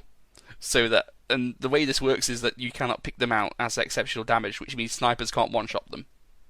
Oh, that's really Ooh, annoying. That's definitely worth 5 points. Yeah, But and it's only for teams. I don't think you can take them on engineer squads, which is a little bit silly because it's the same model. But you know, yeah, the other good thing is actually just going back to mix the selectors into the teams question is that you can take quite often 2 or 3 sniper teams as the Soviets, so they don't usually restrict you to just 1. I mean that's all teams. The Soviet selectors that we'll get to later, most of them allow you to take 2 of everything: 2 mortars, 2 snipers, 2 flamethrowers, which just makes everything's better in more because 2 mortars is more than double as good as 1. Yeah. It's just Soviets the shouldn't economy have scale. theatre selectors, should they? They should have the rule of you can take 1 or 2 generic platoons, because that's basically all it is. With 93 different names. We're skipping ahead. So no other team discussion. Nah. Okay, right. Artillery. Pew pew pew pew pew. Hey. Now, I've been very careful looking through this book. I'm at this page. I'm not Mhm. going any further. Okay. No, don't worry. We're going to talk about the heavy Katusha because Pete's never seen it and he's going to have a surprise. But don't worry, Pete. It's in the Ostfront book. It's not in the main book. Oh, thank God for that. So- I've been very gingerly going through this book, going, don't ruin it, don't ruin it. So, as is tradition with Soviets, they have the same as everyone else, but better. So they've got light howitzers, medium howitzers, heavy howitzers. You know, they've got automatic cannons, light automatic cannons, the same as always. Now, the trick with the most Soviet guns, the way they work is they'll have like an anti-tank gun, but it'll have Yeah. a very good HE option because they tend to build more flexible guns. Yeah. So lots of options they got. They've got as I say, light, medium, heavy howitzers. They can take a light AT gun, which counts as a medium at short range. Nice. I think that's the same one you take with your fins, Dan. Yeah, it is. Yeah, the little Bofors one. Yeah, and that's only 58 points. That's pretty good. That's 2 points cheaper than my Finnish one, you bastard. Until you work out you can take two dog mines for the same price. I quite like the Zis 3, I'll be honest. The ZIS3 is quite it's iconic, isn't it? Yeah, you've got a It's the medium best AT gun and a light howitzer. What a Yeah. gun. So 80 points regular, medium AT gun, which can also fire as a light howitzer, with a gun shield. I think that's pretty good. Bargain. That's Yeah, I strong. like it. They're good. I like if you take this is the prime gun for if you're taking the artillery selector at the Budapest book. Is it the Budapest book? Oh, or is yeah, it the Western where Desert the one? Desert. Generic Western Desert. Yeah. anti-tank, yeah. Do you know anti-tank platoon? And you can take 5 of them in a single platoon. Yeah, because you cover off anti-tank and anti-infantry Yeah. and all your howitzers. Yeah. I think the only reason you don't see more of them is because you are spoiled for choice with AT in the form of dog mines. And so if you want the light howitzers, you can get them cheaper ways. Yeah, You don't by want buying light just a ones, light you want howitzer. Yeah, heavy. exactly. And if Dog and, mines and heavy howitzers, you know? and if you want to take some steroids and big up, you can take the A19 field gun, which is 100 points, which is a heavy gun that can also fire as a medium howitzer. Oh, Yeah, that's great. Yeah. that's nuts. But when firing as a anti-tank gun, it always receives a -1 modifier to hit, as if it were firing at long range, and it never receives a +1 modifier because it's so stupidly inaccurate. Oh, that's not so good. Banana barrel. But you're normally at long range with these sort of things anyway, aren't you? I guess. Yeah, Not you a don't... heavy anti-tank gun. I don't know. Look, No, you don't- heavy anti-tank guns normally at short range. Look, It's never. you're long not for long. taking any of these anyway because you're taking dog mines. You're taking them for the anti-infantry, so you might as well take a medium howitzer or a heavy howitzer. This artillery slot is reserved purely for howitzers and AA guns, and your AA guns aren't any good, so it's for howitzers. No, they're good. Yeah. They're just no better than anyone else's AA guns. Yeah. Right. Come on then. Heavy Katusha. Yeah. Sheffy, since you've been looking at the Ostfront book all this time rather than the main army book, do you want to do the honours?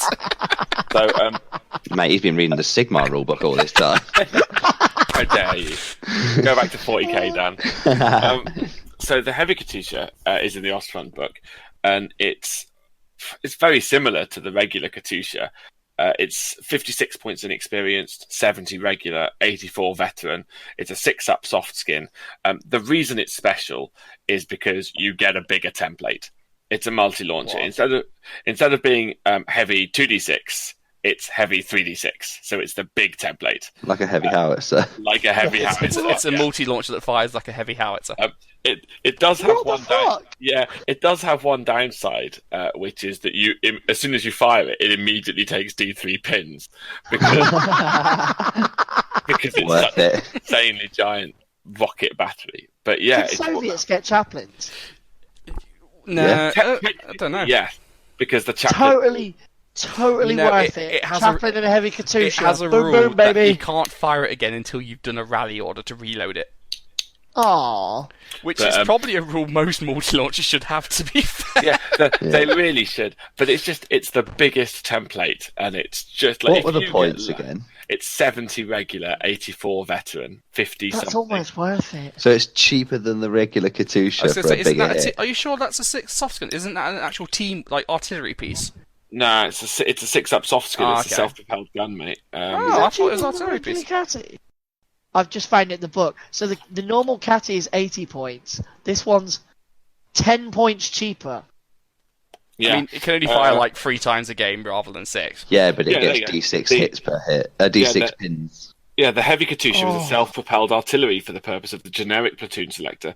It's also self-propelled artillery for all theatre selectors in the Armies of the Soviet Union book from 1944 onwards. And yeah, So it's it occupies a tank slot.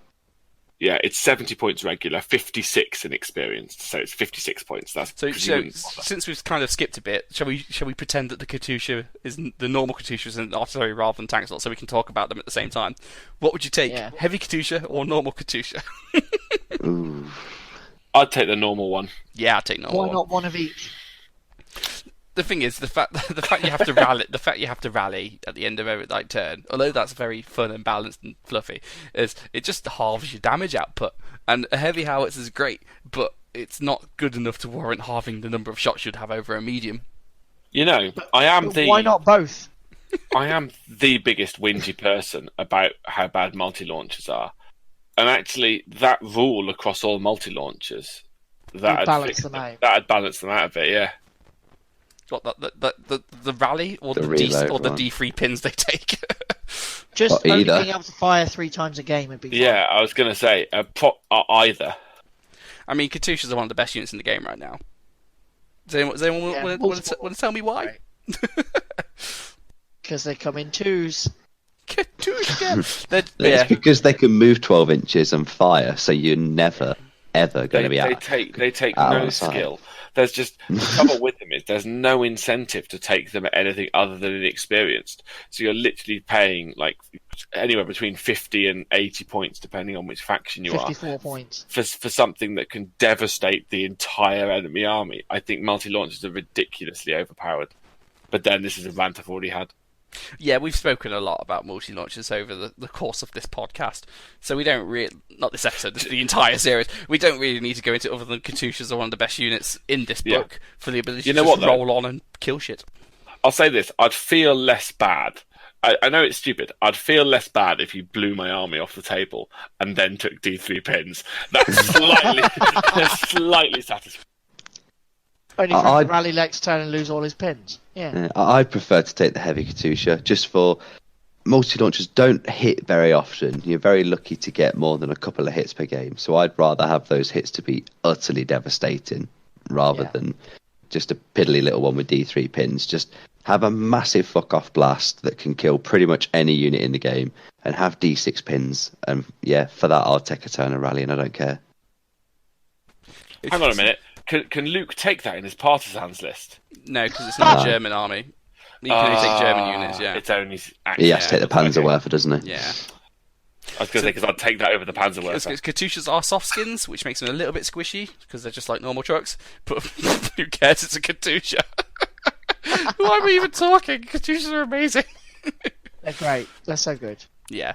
I mean, the real strength of a Katyusha is when we go to the theatre select a bit later, because you can just double them up. Yeah. Right. Armoured cars. The Soviets have armoured cars? They do have armoured cars. They can take. Soviets need armoured cars. They can take jeeps with machine guns, like any other person can. Nah, it's all pointless. Whatever the armoured cars of Soviets can do, there's a smaller, lighter tank that'll do the same job better. Okay, so they can take the BA-64. That's pretty cool. The Bobby. Yeah, being able to remove open tops is quite nice. Yeah, they can BA-64. But it's only an LMG. They can take a flamethrower tank with a BA-20 in the armoured car slot. I don't know. I just find that it's the section of the Soviet book I skip through, because there's nothing in the armoured car section that you can't find an infantry squad or team that'll do the job better, or a tank that's a bit more survivable. You've only got 3 choices. For the armoured cars, if you're going to take one, you either take the BA-20 with its flamethrower and just throw it in somebody's face, or you take the BA-10. That's my opinion. You don't even. Or you take the gas jeep with a machine gun on it. Yeah. As is in all lists. That's not an armoured car, is it? Well, if you buy an MMG, it loses its transport capacity, so it goes into the armoured car slot. Yeah. So. Oh, did you get anything Lend-Lease that's worth putting in there? I don't think so. Not really. No. I mean, you can buy an M3 Scout car. No, you. I don't. No, I don't think that's worth it. No. Sorry, guys. So much to talk about in armour. I mean, come on, Soviet Union do guns and tanks, don't they? That's what they do. Guns, tanks, and hordes of infantry. I mean, a good test of this is always, like, between the 4 of us, we have almost all of the armies covered except the minor factions. Do any of us own a Soviet armoured car? Yes.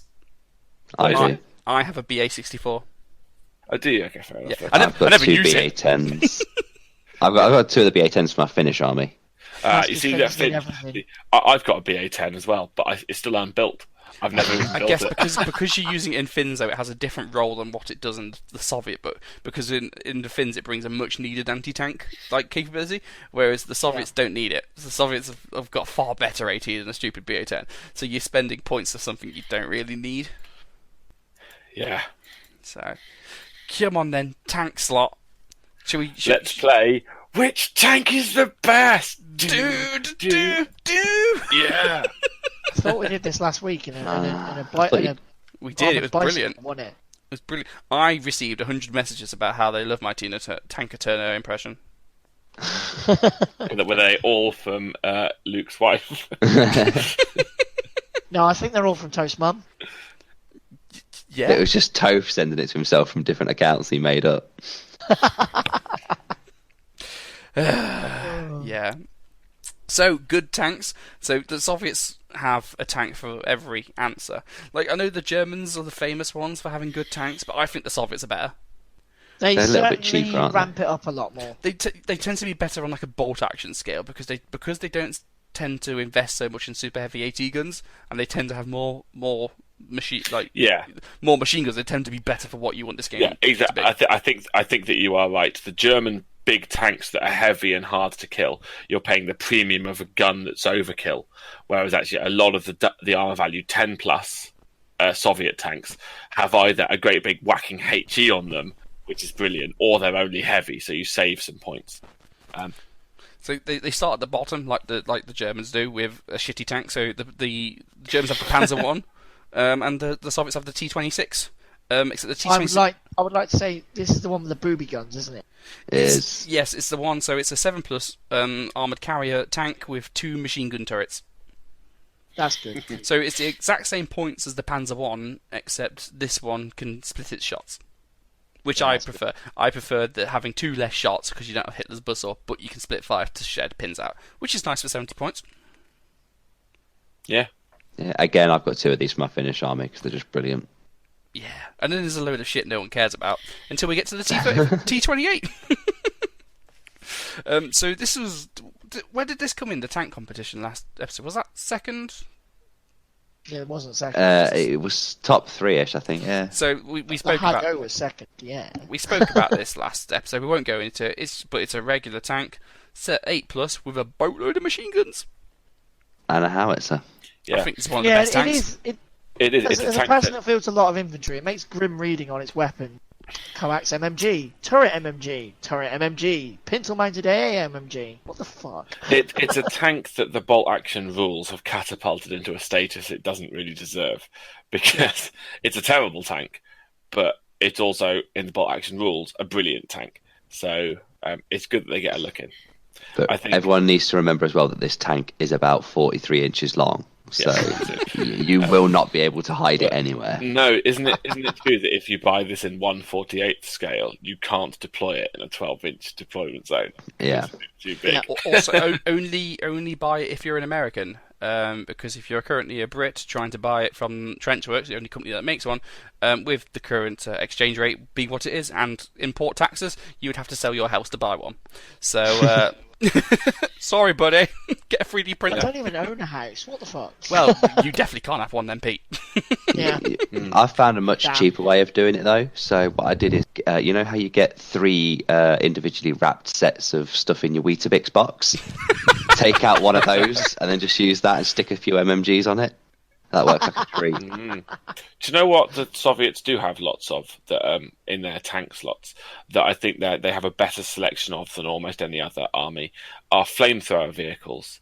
Oh god, because I think that there's a light tank, a medium tank, and a heavy tank flamethrower variant. So the OT-34 is the medium one, and you're not even getting rid of your gun, are you? It's because it's hull mount. I don't rate vehicle flamethrowers anymore, though. Like, they're so... let's go back to the T-34. So, the T-34's the workhorse. You know, 9+, medium gun, hull machine gun, coax machine gun, standard tank you get in every single book. It's the same as the Sherman.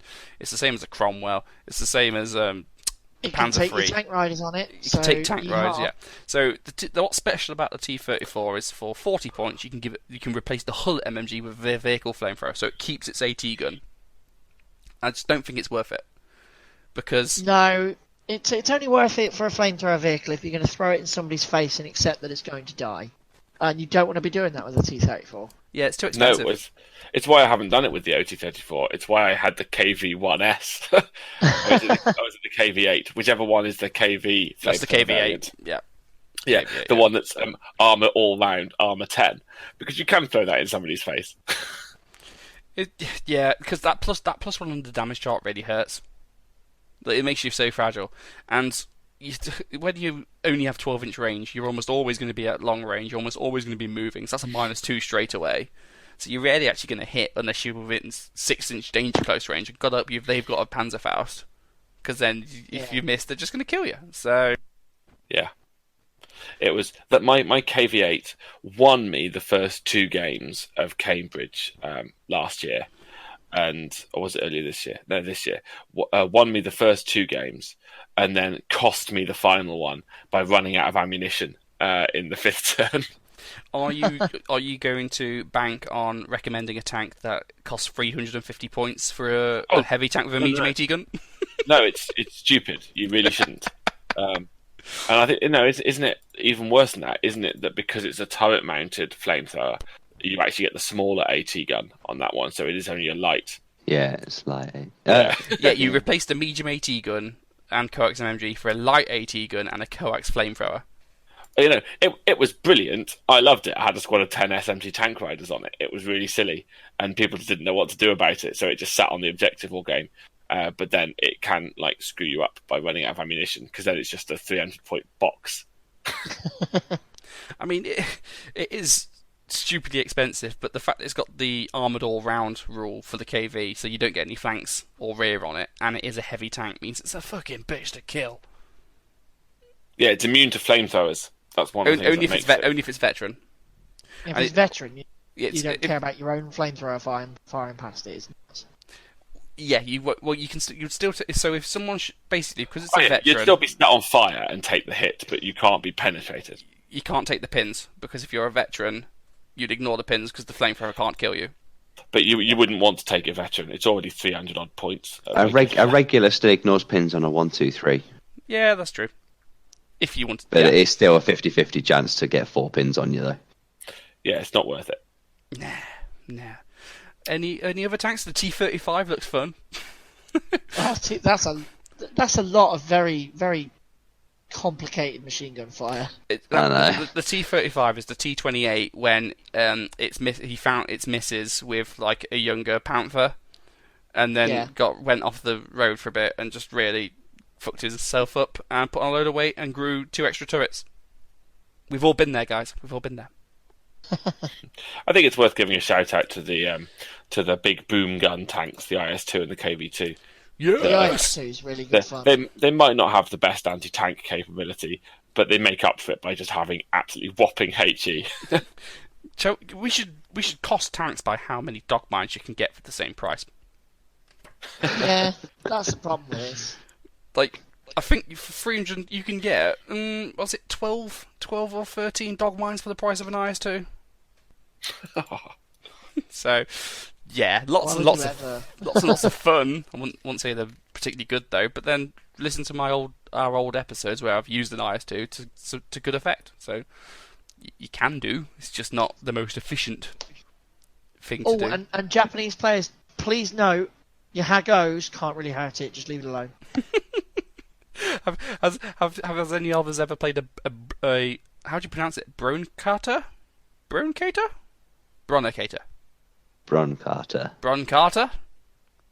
This is the armoured boat. Yeah, I'd like to, but then no one ever plays with water missions, do they? No one ever plays with weather conditions. So the and boat stuff. has the rule called waterborne, may only move in areas of deep or shallow water, being treated as a tractor vehicle for speed and turning ability. It says move in areas of deep water. You could deploy it on top of like a ruin. Like Noah's Ark just got left there when the floods subsided, but only if you deploy Like it was part of the Wizard of Oz's tornado.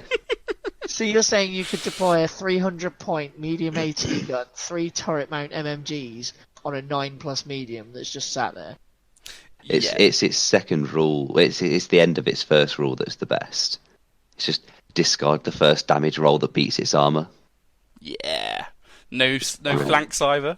Also, you can replace the medium AT gun with a Katusha for free.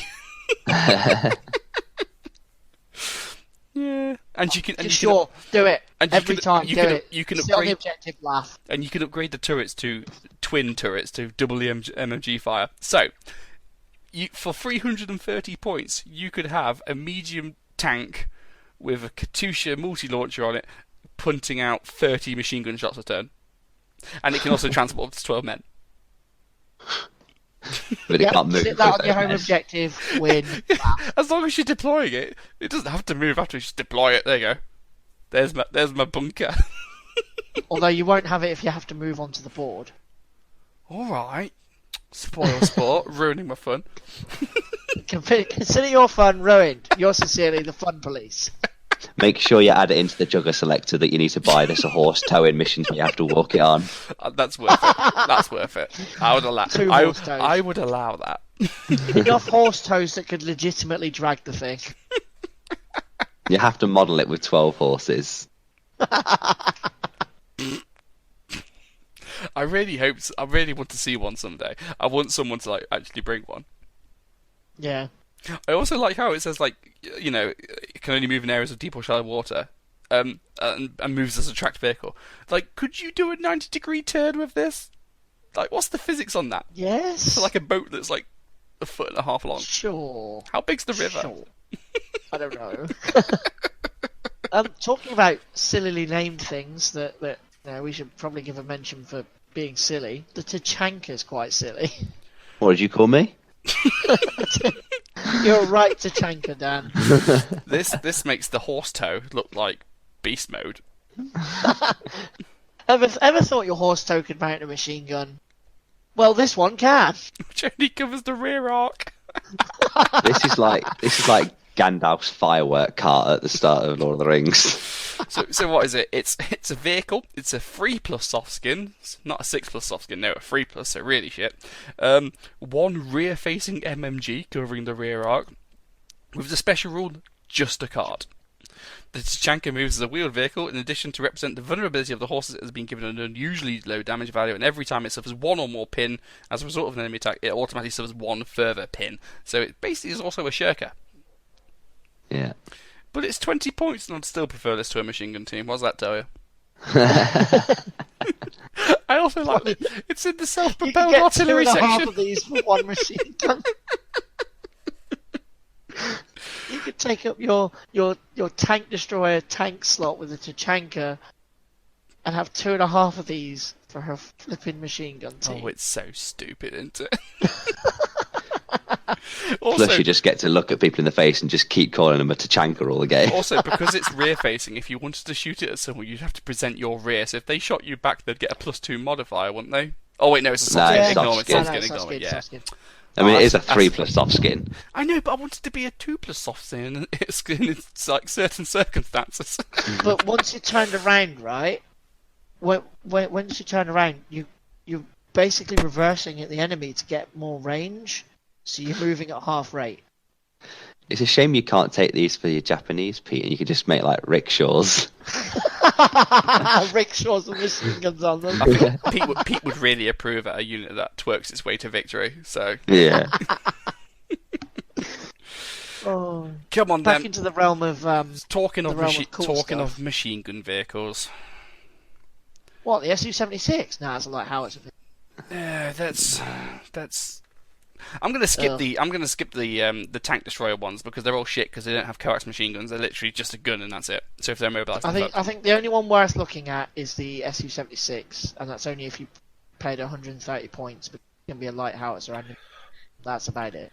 Which is the one that you can take for free instead of the inexperienced? That's the Su-76. Yeah. It's the only one worth looking. Yeah.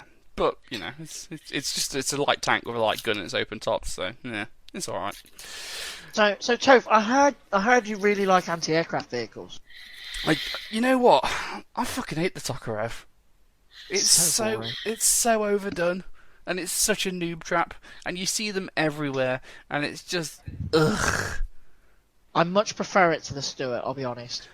Yeah, because it's a soft skin rather than a tank. Is this the Gaz AA tank thing? Yeah. It's the 60-point truck, which is Yeah. 6 plus soft skin. It's got 4 MMGs on it, so it's got 20 machine gun shots a turn for 60 points. I tell you what, anyone going to the GT who's taking 3 of those must just be a complete and utter moron. No, it's just... Hello, Gordon. He's not going... It's just so obvious. Yeah. And I know that's coming from someone who likes to spam dog mines and howitzers and shirkers. So I know better, really. But I just look at it and just think, all right, yeah, it's got a load of machine gun shots. So I don't get it. The thing it suffers with more than anything else is the people that are using it. People will get their first dice out, and they'll look at this thing and go, I need to shoot all shots with my straight away. And then they'll just go, down, 7s. There you go, you wasted it. You need to leave this as a last activation of the turn to pick on whatever's not down and in the open. Exactly. You use it to just take 1, and you dive on the unsuspecting unit. Sacrificial play, wipe something out that you know you can destroy in a single turn. I think if you want something that fires loads of shots on a not especially great chassis, then lots of the AA tanks with the light autocannons and things like that are much better at doing that than this is. Well, if you compare if you this want to to like get- the T26, the T26 is less shots, sure, but it's a 7+. It's immune to the Tokarev. Yeah. If they get If lucky. you want to stop, so a lot of people are worried about like bamboo hordes or hordes of inexperienced dudes. You want to stop a unit of inexperienced dudes, the Tokarev's great, but I'd still go with the T26, but harder kill. Yeah. The thing is, it annoys me because it's so good against like noobs and new people to the game who don't quite know how the activation thing works. Because the sort of players who are going to make the mistake of just running into the open, that's bait for the Tokarev. And if you're playing people like it's an easy victory for you because you just go, hey, look, 20 machine gun shots, points in the open. But if you've got a Tokarev and you playing someone who knows what they're doing, it's not enough because once someone's hitting you on 7s, it doesn't matter how many shots you have, you might get 1 pin if you're lucky. So it's just a bit silly, you know what I mean? And people put a lot of investment and stock into it, thinking, oh, it's the best thing ever. And yeah, it's good. But is it good that you'd build your entire army around it? I don't think so. The only other reason you would take one of these as well is if you're just in case you're playing on the mission where you roll onto the board, and it's excellent for being the last dice when your opponent has brought on their artillery piece. You just walk on and shoot it because he hasn't got a chance to go down. That is the only other thing it's good for. Apart from that, the fact that they can be killed by one dude with a rifle is just pathetic. I mean, I think we're being a bit harsh on it. It is a good vehicle. I think it's just because I think you see too much of it and you get tired of everyone trying to sell you the wine as if it came out of Jesus's bottom himself. You know what I mean? Like it's good, but it's not as good as everyone would say. Like personally, I prefer the Katusha, and it takes up the same slot. It's the cherry on top of a big cake of infantry and lots of other stuff. If you've got loads of dice and loads of infantry, then having a little truck that can jump on someone and spam them with shots is really good. It's just not as good in an armoured list or anything like that. If you're expecting it to actually kill things. What you see in some armoured lists will be two Katushas, 2 Tokarevs, and then 1 decent tank. It's like, well, you come up against another armoured list, they're just going to run all over you. Yeah. The thing that sells this for most people is you compare this to the MMG team, and it's 10 points more for 15 more shots. Yeah. And that's why everyone takes it. And also for the price of it, you could almost fit in 2 machine gun jeeps. Which, it's half the shots, but then that's 2 vehicles that can be in 2 places at once. It gives you an extra dice and splits the pins out. Yeah. Because that's what you're really taking it for, is for pins. Like, you don't tend to... unless they ran into the open and they can't go down, you don't tend to gun units down from range like that. At least not at the level of variation we play. I'd say it's very meta specific in how people play. At least for us, our club, and when we play tournaments, it just seems a bit wasted because you see it coming a mile off. You know what it's capable of doing, so you don't run out in the open in front of it, and that's when it shines. But I guess if you play in an area where people do run out open in front of it, well, you get what you pay for, don't you? Really? Yeah, I mean, you see it where people are like, "This thing's great, delete squads." Oh, look at this. It's like, well, all right. Think about what your opponent's doing. If your opponent's running at it and running into the open, he's basically going, "This unit are dead. Please kill them." If your opponent's actually thinking about it and going, "I'm not going to run into the open to deal with this cover. I'm not going to go before that Tokarev goes." Oh look, he's shooting me. I'll go down. That's the Tokarev wasted. No, I'm still alive. I guess if you compare it to the Katusha, the Tokarev can kill units, but only when their opponent makes a mistake. The Katusha can just roll a 6.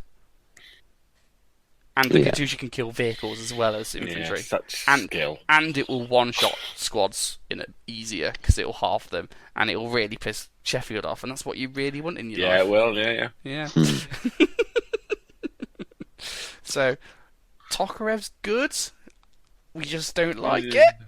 Is that what we're saying? Yeah, it's good, but it's over. It's like, you remember that Nickelback song a while ago? Rockstar, that got overplayed? Yes. You know, it's that overplayed song on the radio where you're just like, oh, go away. It's like the Kanye West of units. Like, it was good 20 years ago when you first discovered it, but now you just wish it would fuck off. Yeah, a bit like Snoop Dogg too. I thought you meant it had found religion and got even. Yeah. Can we do a little side section on how Kanye's new album is really weird? No. Oh, Yeah, but I bought it. What? Oh, Why Oh, he's did a you buy godfather, it? isn't he? Yeah, Oh because my I'm a God. godfather. Sheffield's going to start playing it at his sermons. No, it's not good enough. The church is definitely a gold digger. Does it start with whoa? I'm gonna let you finish, but No. I'm really upset. Right, has anyone got any final units before we go on to the finale, that is? the Atla Selector. Yeah, I guess there's transports. Is there anything big to mention? Nah, transport's a transport. I mean, the The- Consulettes. The Consulettes is the interesting-ish one, isn't it? So they got trucks, they got jeeps. Consulate, what's that? Dan, you use them in your fins, don't you? Yeah, well, everyone pronounces it wrong because it's Comsolets, not What? Comsolet. But it's a 60-point regular. It's a 7+ armored carrier with an LMG, and it can transport up to 6 men. But it's open topped, so light guns can put pins on it, but can't damage it.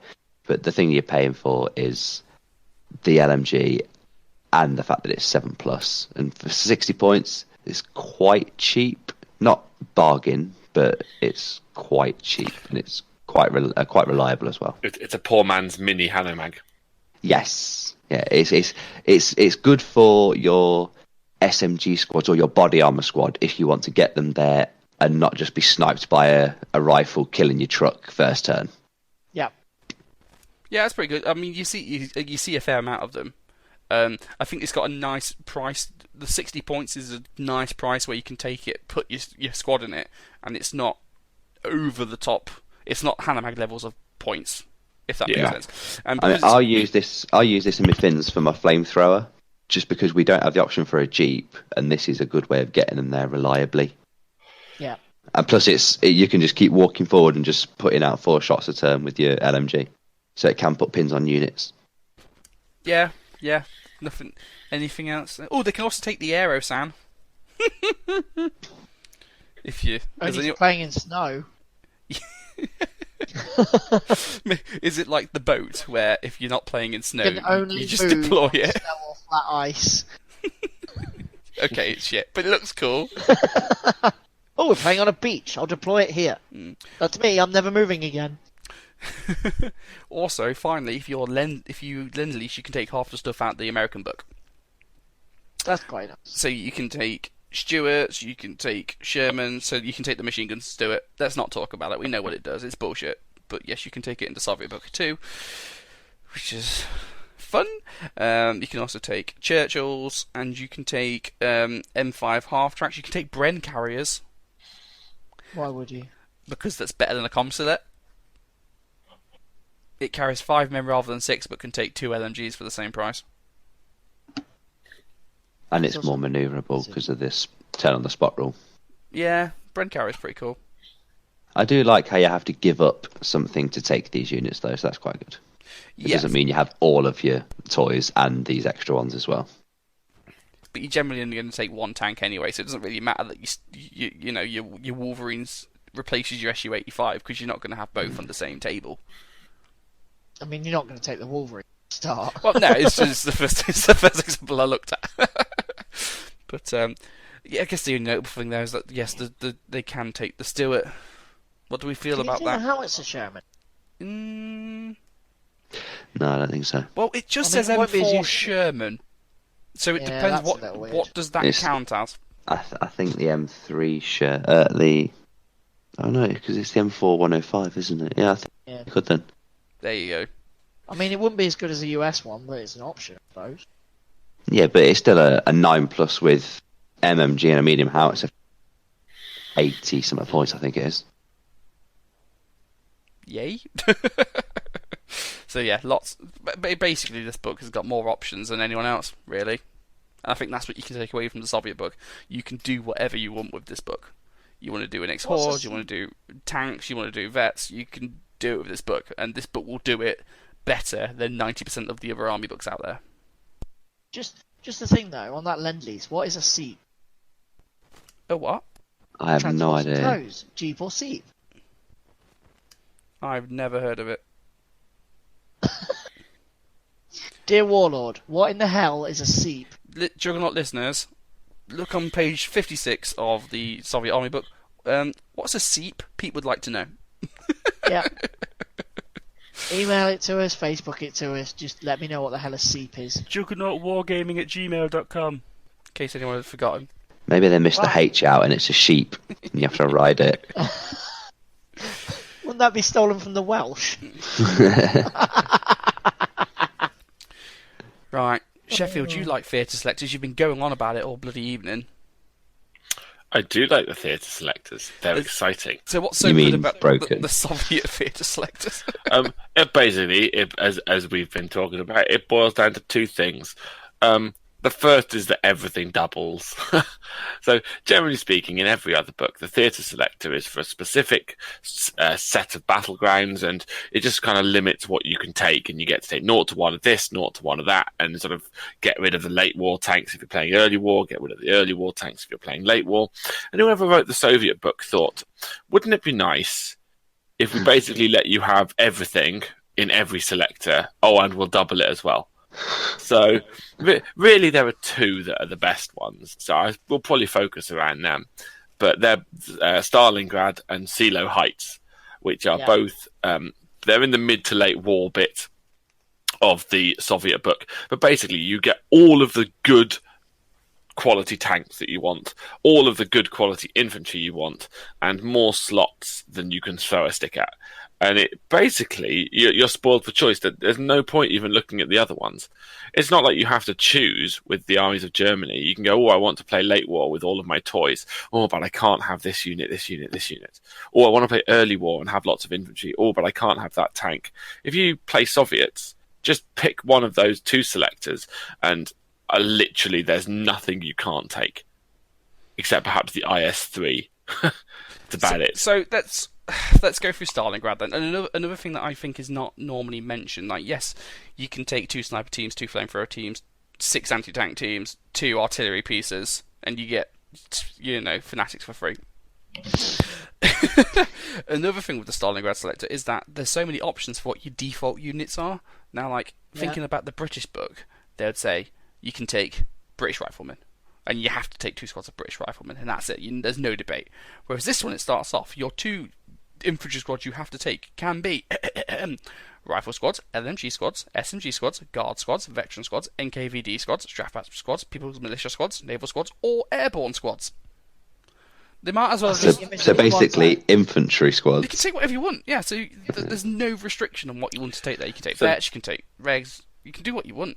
So what it means is, if you want squad here, so what it means is if you want 4 sniper teams, done. 2 Stalingrad selectors, each one's got an inexperienced second LT, 2 Strafbat squads. There you go. I spent less than 100 points, and now I can have 4 snipers. And that's the list I won the first GT with, was 4 snipers doing that exact trick. So, Keep and then people's heads down, yeah. give them 2 heavy howitzers, done. But it's the same with big guns. Quite a lot of them have 0 to 2 artillery pieces. So you could, if you wanted to.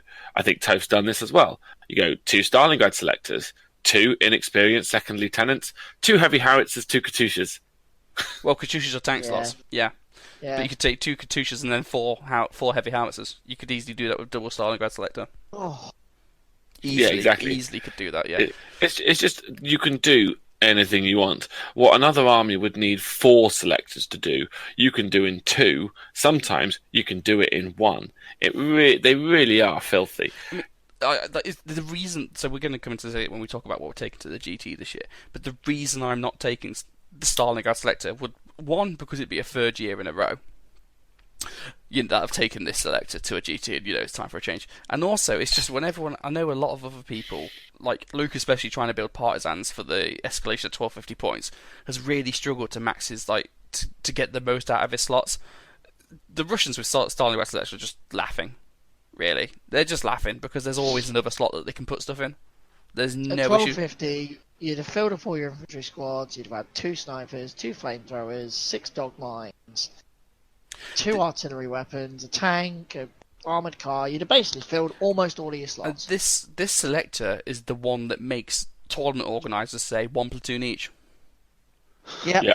But that Pointlessly. punishes everybody else, because then everyone else is fucking about going, oh shit, I can only do this, I can only do that, I'm really struggling. And the Soviets just going, well, I can just take Stalingrad and do what the fuck I want. I mean, this is one of the main reasons we built the Juggernaut selector, was because, equal footing everywhere. No one gets free shit. If a tournament is so bothered about this Stalingrad selector that they're thinking about all the selectors, just have a look through the books, look at the selectors you don't want, and just take them out. Don't have them at your tournament. We should say the Stalingrad selector and the CeeLo Heights selector are not bad because they're the only ones that allow you to double everything up. Almost all of them do that. They're bad because they allow you to double everything up and give you the biggest range of options of things that you want. Yeah. There are quite a few American ones, for instance, that you can take double of a couple of things, but they're always shit ones. Like you can take 2 MMGs and 2 bazookas, you and then don't you're get limited to to like an M3 Lee. You don't And get that to is it. complain. Because the German slots, the only thing I think in any of the German theatre selectors that you can take more than one of are MMG teams at 0 to 3. And this is what it really confuses me when people whinge about the Stalingrad selector. Go, oh, you cheesy power gamer, you only took that to get 3 fanatics on your squad. And I'm like, No, you took came it to the for right all conclusion for the wrong reasons. The Stalingrad is OP as shit, but not because you get fanatics on your squad. Like, who gives a shit about that? No, it's the fact that you got 2 flamethrowers, 2 snipers, 2 mortars, 6 dog mines. You got everything you want, and you've not had to pay. You've not had to pay the tax for that. That's what the strength of the Stalingrad selector is. Not the fact that one little shitty squad gets fanatics. Who gives a fuck about that? Yeah, it's the fact that you can do all of that without having to pay the second lieutenant tax and your original tax to get all of that. Like Sheffield said earlier in the record, it's like 50 points to get all of that because of the Strafbat and the second lieutenant. Stupidly cheap. I know. It's less than 90 points for yeah. Yeah, well, you could kit out 2 snipers, 2 flamethrowers, 6 dog mines, and 2 heavy howitzers for less than 500 points. I think tournament organisers would be a lot better off when they say, "Oh, no theatre selectors." Just say no Stalingrad. Just literally identify the problem and stop that exactly. You know what I mean? Because it is too good, and yes, I do take it because fuck you, I'm allowed. But because why wouldn't you? Is the answer. Well, yeah. So going on to CeeLo Heights, that's the second one that normally gets a bit of bad arrows. It's also like the Berlin one, except CeeLo Heights is better because you can take 2. It's more 2 everything. Takes 2 tanks. So this one's basically the same, except there's less. It's late war, so you can't take Strafbat, and you can't take dog mines. I know, but you can take assault engineers as your standard infantry. You take tank riders as your standard infantry. You can do that. Yeah, you can take 1 sniper, 1 flamethrower. Only one anti-tank slot, but you can't take dog mines anyway. 2 mortars. You can take 2 anti-tank guns, or when you're allowed 2 vehicles. Oh, you are allowed the strafe back, by the way. Oh yeah! Ignore me. It's still broken. Yeah, and if you want to look at just how good they've got it, if you look at a lot of the Soviet, particularly the War in the East selectors like Stalingrad and Zero Heights, you just need to look at the German equivalent to see how unfair it is. It's like it's just so. And this is why the Russians don't really need the tank platoon, because you've got the Silo Heights selector. So, like, why take a tank platoon and go to the hassle of having to buy transports for all your vehicles when you could just take 2 Silo Height platoons and bring 4 Katyushas and then all your infantry? Yeah. You know what I mean? You don't need to do that because you have all of this already. 2 Silo height selectors, 2 Katyushas, 2 machine gun Stuarts. That works, doesn't it? Yeah. And I've been to tournaments that have been like, no tank platoons because it's not fair. And you go, fine. And then the Russian player turns up with Silo Heights and goes, 2 to 4 T-34s, deal with it. And the opponent goes, oh, you're not allowed to take a tank platoon. It's like, yeah, but what are you going to do about it? Yeah. Well, the really funny thing is you can also have, if you're taking 2 Silo Heights, you can take 2 armoured cars. So you can basically get 6 vehicles down. Yeah. Yeah. Yeah. You're not allowed to tank platoon. I've got 6 vehicles. And don't worry, the options of tanks you can take: T60, T70, T34, OT34, T3485, OT3485, IS2, SU85, ISU122, SU76, SU100, SU152, Katyusha, Tokarev. So you can take whatever you bloody want. The T60 is like an early war tank. Why is that turned up in Silo Heights? I don't know. So you can take machine gun spammy stuff. It's just Did you can also someone have 2 just artillery, 2 mortars. You can basically just tell your opponent you're either going to stand there and get shot, or if you're going to sit still, you're going to die. for the selectors? Did someone just copy and paste all of the units into every single one of them and forget to edit any of them? I'm that's what it seems going to like. break this puzzle. Do you know who wrote this book? Was it you? No, but it's someone I've looked up to from a young age. Do you want to flick to the start of the book and just see who it was written by? Can I give a guess? Was it written by the same guy that did Chaos Codex 3.5? No, that was Pete Haynes. No, this is the guy who wrote the Orc book back in 3rd Ed. Oh God! With the old looted rules. Mr. Andy Chambers wrote this book. With the killer cans that could join a mob squad and broke all the rules. Yeah. Don't get me wrong, I really like Andy Chambers' writing style in all the games I've played where he's written rules, and I really like this book and the rules. The only problem is he didn't write every rule. He didn't write every book. If he'd given the Brits and the Germans and the Americans and the French, Italians, blah blah blah, and the Japanese the same treatment the Soviets had got, it'd be fine. Because everyone would have access to the double up platoons and stuff. But when it's only the Soviets, it's really unfair. Yeah, you say that from a position of, it sounds really unfair, but I'm going to take it anyway, so fuck you. Well, yeah, but I play other armies. You know what I mean? I know what it's like. I know what it's like to play Stalingrad from the other side, and they've got a really good selector, and they've got really good units with loads of good options. It's a really, really solid army. Like if you're coming into bolt action and you're thinking, I want to play competitively, and which army do I want to start with? The Soviets are a really good choice because they're forgiving enough for a beginner, but they've also got enough mileage that you can play them for years and years, and you'll still always be able to tune up. You won't ever reach a level where your list goes, shit, I've got the most out of this list. You'll never get that with Soviets. There'll always be something else you can do. There's two armies that I think we've covered the other one. There's 2 armies that are what I would call very noob friendly. That's the US and the Soviets, because they're so friendly to new players that you can't really go wrong. Yeah, I think the selectors and the choices you have in the Soviet book is what makes them probably one of the most popular for tournament play. Yeah. Oh yeah, if it wasn't for those selectors, Toph wouldn't have taken them to the TT. And it's also because of all these options. Because of all these options, when if a TO follows the advice from Warlord in their FAQ and errata document and takes out the theatre books, all you do is strengthen Russian. Because, yeah, exactly as Pete said, this review we've just done, other than the Heavy Katusha, we've done it all from the main army book. We've not had to go through all the theatre books and all that. Now, the Brits are currently really strong in bolt action, but that's only because of all the theatre books. You take the theatre books away, and the Brits are pretty shit.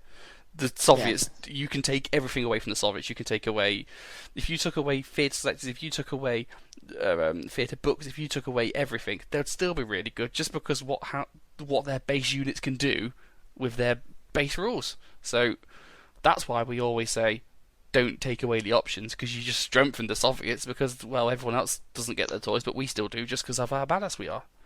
Make sure you give the toys to other people. Yup. And that's why we invented the Juggernaut selector. Yeah. Well, it wasn't just the Soviet selectors. There's a couple other selectors for other forces where you go, oh, Jesus, but it's mainly the Soviets. Yeah. Any closing points, comrade? Well, Broken, we're all going to be mate. speaking Russian eventually, because I'm just puting it out there. Oh, Jesus Christ. I do like that the Germans have a death on the Volga selector. I do like that the Soviet one is called Operation Uranus, because they're going to fuck them. Badumch. Right, come on, let's carry on with this podcast. There you go. That is the Army of Soviet Union. Time for our next section. We're going to do Bring Out Your Filth. Bring out your filth! Bring out the filth! Yeah. Bring out your filth! And basically, we're just going to look at what it is that we're taking to the GT. I should start this by apologising. I had booked to be at the GT, but sadly, my wife is actually very unwell, so I've had to flake, which has come as no surprise to the other three people in the chat. But You actually, will not be Flakes missed. always Yeah, find a way. Flakes do find a way. But you can surely attest to the fact it's a legitimate reason. Yeah. Boys, I'm expecting number 3, which means that my hobby budget has gone right down there. Hey, last year I went to the GT when my wife had given birth literally like 3 weeks beforehand. That's my dedication. Getting rid of you for 2 days is a blessing, mate. I'm sure. Anyway, the point is, I'm not going. I'm very sorry. If you're going there expecting to see all of us, we all really know that it's Dan you all want to see. But if you did want to see me, I'm Dan? sorry. I'm Dan. sorry. Isn't it Pete? No, American, nobody mate. says hello to me, mate. It's all No, Dan. no one It's wants- all Dan no and one Toph. wants- It's definitely not me because I'm hated, and Dan's got a pretty bland butterface. Oh, thanks very much. I love you too, you fuck Anyway, ass. this is meant to be about lists, not how attractive we all are relative to each other. And basically, it's going to talk through what it is that we're each going to take and why they've taken it. And so I'm going to ask Pete to go first. Go on, Pete, what you're bringing and why you're bringing it. So you know those SNLF that I've been building throughout the year? I'm taking those. Basically, taking a selector out of the Armies of Imperial Japan book and filling it as I go. So it's all veteran infantry all the time, and regular teams where I've got to cut down on vets. Yeah, I think the most obvious thing from your list is how many mortars have you got, Pete, in the maximum list? At 1250, I've got 2 mediums and 2 or 3 lights. It's quite a lot of mortars. How many are in 750? 750's got 1 medium only. Okay. Yeah, That's quite reasonable, actually. Yeah, it it's is. very, it's very reasonable. To be honest, actually, yours is the list I haven't played in our practice games at 750. I've only played you at 1250 and 1000, I think. Yeah. So that's probably why. So my memory of your list is that it's a lot of infantry and more mortars than you can shake a stick at. I'm just really hoping I don't have to run off the other side of the board. Yeah. Before we start, talking about what's specifically in your list and what you want to play against and what you don't, Dan, what are you bringing? Yes, so I'm bringing Belgians. Hey, get in. Really? Not- Belgians? No, of course not. I've You had us for a minute, mate. I've done about 10 practice games with my Market Garden list, so I'm taking Stuart Spam. I was going to say, is that Market Garden list? Are you taking a piss again? Because you've been flip flopping like a German bloke on holiday. Like, Yeah. what are you actually taking? Well, we're going to cover the list submission farce in a minute and the rejection rate that they're going through. So if they reject the Stuart Spam, there isn't a way to make it legal and not be about 40 or 50 points down on every point bracket. So if they do that, then I'll swap it back to Market Garden. I'll take Market Garden instead. So to be clear, at the time of recording, you've not heard officially list rejection or anything? No, but we have had 3 of the 5 Juggernauts that are going to the competitive side have lists rejected for reasons that are not clear or not stated in the pack. At least it's consistent. So Pete's got Japanese, mainly infantry. You're bringing, well, it remains to be seen precisely what you're bringing. But probably Americans. Probably lots of Stuarts and lots of flamethrowers. And then, which leaves Toph. What are you bringing? I did the classic Toph, which is the bold touch equivalent of going into the restaurant, browsing the menu, and then deciding to take the same shit you always take after a long, lengthy investigation. So I'm taking my Brits. Yeah. And because it was either them or my Soviets, and I didn't want to take my Soviets for a third time in a row. So there we go. You've got to suffix that with you're taking British Indian armoured. Well, yeah, because that's how you play British in the current version of the game. As much as I hate that's the he's best not. way of doing it. As much as I hate it, he's not wrong. No, I know. They're very pasty Indians, aren't they? It is the GT, and we're in the competitive side of the GT. So if you're not going to take a hardcore list now, when are you going to take one? If you can take 200 points extra at 750 and have a 20% points advantage on everybody else, you're going to do it. It doesn't make you a nice person for doing it, but we all respect you that you did. People hate me anyway. I've got nothing to lose. I think I speak for all of us. We were all expecting to see that you're not going to be the only person there with armoured British Indians, are you? I would be surprised if I was. Yeah. I would be very surprised if it was only me, because I think it's a really obvious thing to do. So I'm almost ashamed that I've done it. It's that obvious. But that's the tanks I've taken. I've actually paid a lot of points for my tanks because I'm bringing like Shermans. So the points I gain from having 200 points for free effectively means my list isn't ganked from bringing free Shermans. So it's not as bad as Shermans. They are budget Shermans, but they're not like Stuarts. Yeah, that is you know what I mean? They're not. Shots fired at Dan already. Not even on the board yet. You know, if you're taking tank platoons, you tend to take the cheaper tanks. You tend to bring 5 Panzer ones, not 3 Panzer threes or fours. So I'm taking expensive tanks. I'm not bringing cheap shit. I'm not bringing like 5 Wesher Schleppers or something. I don't know, Lorraine Schleppers. If you bought 5 Schleppers, you'd have to call your army list Das Boot. So my army is horrendously cheesy, but it's not as cheesy as it could be. And that's not defending myself. Of course it's cheesy. I'm trying to win a GT here. So, but you know. Yeah, before we get into the nitty-gritty and talk about why, in particular, your lists are filthy, or why you think that they aren't, but let's be honest, they all are. I'm going to ask each of you in the same order again, what is the thing you most want to play against with your list? What will your list absolutely murder 90% of the time? And what is the thing you don't want to face? So, Pete, you go first. It depends on mission, I'll be honest. I can fight tank we'll assume platoons. this is a straight-up objective grabbing mission. You can choose to be attacker or defender for the purpose of your answer. All right, straight up objective grab. Any tank platoon will do. I'll probably quite happily beat them. Most infantry. What would I not want to face? Somebody that knows what they're doing with a finish list, maybe. Dan?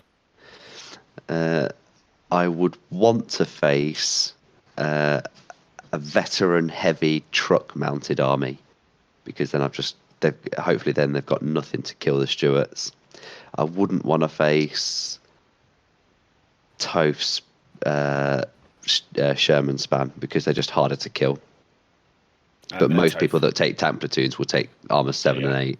Yeah, exactly. If it's something like key positions, I want to play a lower dice count army, like a paratrooper force with no anti-tank. Yeah, because then I could just do what I want. If I had to play like an armored platoon, well, that's not really bothering me because my tanks are better than theirs. Is there a particular mission you don't want to play? We'll go in reverse order. Toph. Not really. I mean, there's some I don't want to play like Manhunt just because it's a stupid mission. It doesn't work with armored platoons, but that's not because I'm particularly scared of it. It's because it's stupid. There's no real list. There's no real mission that actively makes me go, ugh. Probably it's more about the army. Like, I won't want to play key position against a 20 dice Russian list. Yeah. But that's more the 20 dice version list than the What mission. about you, itself. Dan? Defending on point defense with an armored platoon. Oh yeah, I don't want to do that either. Yeah, no, that's no fun at all. I think that's the one. Pete? Double envelopment. I don't mind envelopment, but I'm not that quick. I'm not that quick at all. It's just a shit mission again, isn't it? Yeah, well, It's not the army. It's the actual mission objectives. as far as what I want to play, I'd love to play Manhunt against somebody. Yeah, come near me, fight me. I think your list, Pete, is going to be the most coin flip in that you're taking basically a fully infantry only veteran Japanese list. Yep. So you're not very flexible, but you're fucking hard as nails. I don't want to play you because I'd struggle to dig you out of like terrain and stuff. But at the same time, you're not particularly quick, so I can just avoid you. Yeah, it was like when I played Pete at 1250 the other week, and we played, what was it, Surrounded. Yeah. There is nothing more daunting than putting 2 units in a house and then seeing somebody deploy 1,000 points of Japanese infantry in a circle around you. Oh, that was painful. And then last of all, before we talk about why it is that your list is filthy, how many dice are we each? At 1,000 points, as that's the standard one. How many points are you? How many dice are you? Sorry. I think for my one, I'm around about 13 or 14 at 1,000 points. I think it goes in increments of 3 for every level.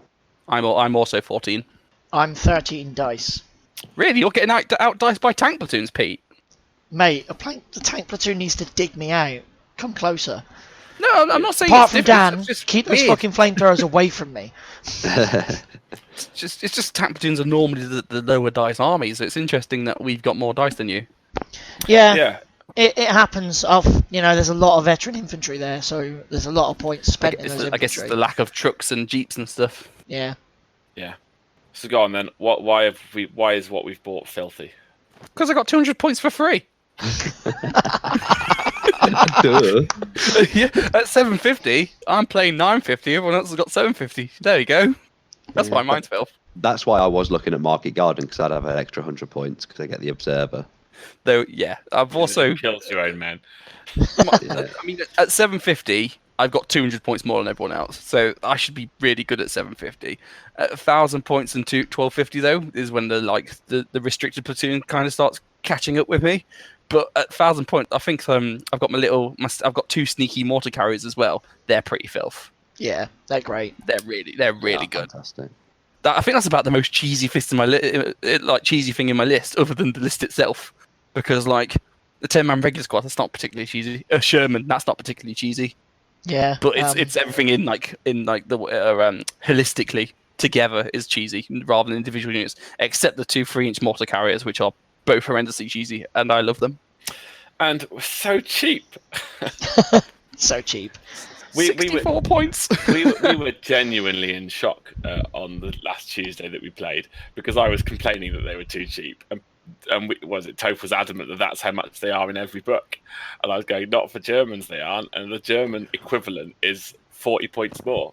It's terrible. I apologise. I didn't realise that Warlord would so blatantly make one army pay 20 points per unit more than another for the exact same thing. It's 40 points more. It's 64 points for you. It's 100 points for Germany. Yeah, but isn't that my inexperience to your regular? You're exchanging. It's not the same thing. That is true. And even though it doesn't say, I should have an MMG as well, but I don't think that really makes up for it. Too expensive. Yeah, the thing that makes mine filthy is the thing we've gone over with the Soviets. I've got 2 or 3 of each choice. How many teams do I want of this? 2, please. 3, please. It's a lot of redundancy. Yeah, I mean, at 1250, I've got 3 snipers, so who's got teams? You're all dead, thank you. That's annoying, because at 1250 is when my team starts showing up. Yeah, you're not having them. You'll be like, oh, teams, no. You're hoping to play kill points on the last mission, then, aren't you? And just get a guy that's just taken Stalingrad and just gone all of the teams that he could fit in. Yeah. Or a French player where everything's little. Yeah. They tend to be large dice bloated lists. I was just going to ask a question to each of you. Which is the list of each of ours that you don't want to play? I'm guessing Pete and Dan are going to say Toph, but which is the list you don't want to play? Chewie! I don't want to play Dan's. Yeah, Of course, he's got flamethrowers. I don't Yeah, want to play I don't- Dan's Stewart list because every time I get near his infantry, he just burns me out. Yeah, I don't want to play Toph because his tanks are better than mine in terms of killing my guys. So yeah, I don't want to play Toph. I don't want to play either of them. Just don't like him. No. Hey, fuck you, buddy. I think Pete would probably, depends on the mission. I think Pete would probably give me the harder game because I've got less stuff to dig infantry out. Like in our practice games, I kind of just went, right, what's the mission? Yeah, you can fuck off over there with your infantry. I ain't even going to try and deal with you. Yeah, Too the difficult. couple games we've had, you've gone, you know what, I'm going to play over here, and you can have that 2/3 of the board. I mean, if the mission's a mission where I'm allowed to ignore half my opponent's army, that's fine. But if it's something like kill points where I have to come and get you, it's just never going to end well for me. So It also before depends on the points as well. I'd be better at 750 versus Pete than say 1250. Yeah. Yeah. So before we go into talking about specifically about the process of submitting the lists and things like that, which is as I'm sure you'll work out in a few minutes, is something that we're not necessarily that happy about. Just going to ask. I've completely forgotten what I was going to ask. Well, that's good podcasting there then. It absolutely is. I should Top-notch content on the Juggernaut Bolt Action podcast. Absolutely, this is what you pay for. This isn't the first time you've done this, you know. No, I don't think it is. Normally, Toph edits it out though. He's very nice. He probably won't do that today. Oh, I was going to edit it, but now I won't. Oh no, I was gonna ask. I was just gonna say that I'm gonna try and call it now. I'm gonna make a prediction about how you guys are gonna place. Because I won't be there, you'll know that this is completely impartial. Because it's really difficult because I think Toph's got the best list at 750, but it gets worse the more it doesn't get bad, but it gets worse at higher points levels. Whereas Pete's list is the opposite. So I reckon Pete will place the highest out of you three. If he gets, I reckon it's going to go Pete, Toph, Dan. I reckon you'll all be top 10, but I think Dan will have a game where he'll play something that just nails the Stuarts. Nah, I reckon it would go Pete, Dan, me, only because I don't have as much infantry to actually score objectives with. So all it takes is one got ganky more mission than to me. fuck me. Yeah. Have Got I? more infantry than me, yeah. Really? At How have I managed 750, that? at 750, I have 2 squads of 5 and a flamethrower. Mm. And at 1250, I have 2 squads of 8, 1 of 12, a flamethrower and a bazooka. Yeah. I guess, yeah, you actually have to pay for yours. The really terrifying prospect, though, actually, is that the Juggernaut, which could place higher than all three of you, it depends who they get as an opponent, is Luke. Because his partisan horde, because that's what he's bringing, basically, it's got like 80 men in it at 750 points. He'll roll over all Yeah. 3 opponents at 750, but then Exactly. 1,000 at 1250, he will struggle. Yeah, because this is the thing. partisans don't scale well. Yeah, this is the thing. Luke's list doesn't scale well. We all think he'll be dominant at 750. Each one of us, we would be surprised if he didn't come out after the 750 point games on 3 major wins. He's kind of got that set. 1,000 points, he can win it if he doesn't get an opponent that with a list geared towards dealing with all of his infantry. And then at 1250, it depends how lucky he is, basically. His Panzerwerfer will win him or lose him that game. But he's got a potential tournament winning list there because it's just so bonkers. It's just got so much stuff in it. It's so outside of the box. Yeah, and so I don't want to talk about his list too much because it's not your list. But actually, while I'm saying I think it'll be Pete, Toph, Dan, it's quite possible it'll be Luke, Pete, Toph, Dan. I mean, it's the same thing Luke took to not one step back where he won it. So he definitely knows what he's doing with his partisans. It's not an unknown quantity amongst competitive gamers, I would say. Yeah, and a shout out to Spurley as well. You're not going to suck Spurley. He but will also be there. Yeah, he will at least be there. Top 100. You'll do it. Hey, someone's got to hold the top guys up, right? Ooh. When it's at a 60, a top 100 finish is pretty good. Go on, Spurley. Go on, my son. So, as we've hinted at a couple of times, it's not been without its issues, has it, lads? Putting the submissions on. Toph, you've chatted loads. Pete, you explain why it's a huge pain in the butt. So I'm a little devil's advocate about it, to be honest, because I can see what's been done. So the pack says doesn't really go over specifics.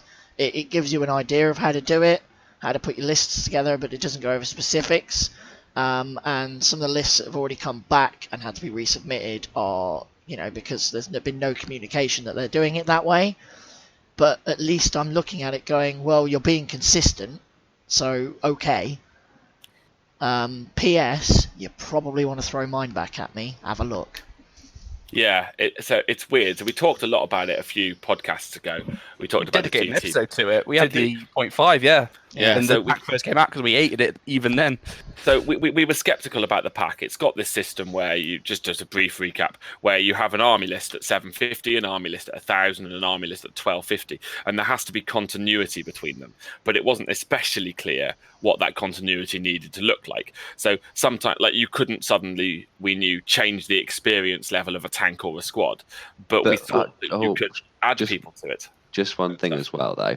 The pack, word for word, says design a list for 1250, and then from the units available, or from the models available, make a legal 750 and 1,000 point force. Yeah. So the implication it doesn't actually say you can't have rifle squads and give them all SMGs at higher points. You can't have inexperienced dudes at 750 and then regular and then veteran at 1250. Yeah. It doesn't actually give you any guidelines whatsoever. So Dan's correct, but we all thought that the implication was, and certainly this was true of the discussions that took place in the Bolt Action Facebook group, is that the implication was that, yeah, you could add and chop and change equipment. So a unit at 750 could be 6 men, then at 1,000 you could make it 8 man and give them an LMG. I mean, why would you? But you could. And then at 1,000 points you could give them some SMGs and some Panzerfausts if they were Germans. But it would fundamentally be the same unit. It would just have more men and equipment added to it as it went on.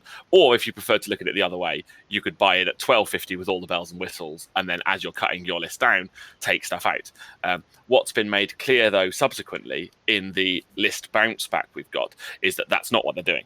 So you can't change it. So if it was an 8-man squad regular with only rifles at 1250, you can't drop men off or add men to it. Yeah, but the only communication we've had on this has come after everyone has submitted their lists. So the list submission day passed, everyone didn't hear anything for a couple of days, and now they've started reviewing them, and now they've started rejecting them, saying, this is why we've rejected it, because you've got a 6-man at 750, 8, and then 10.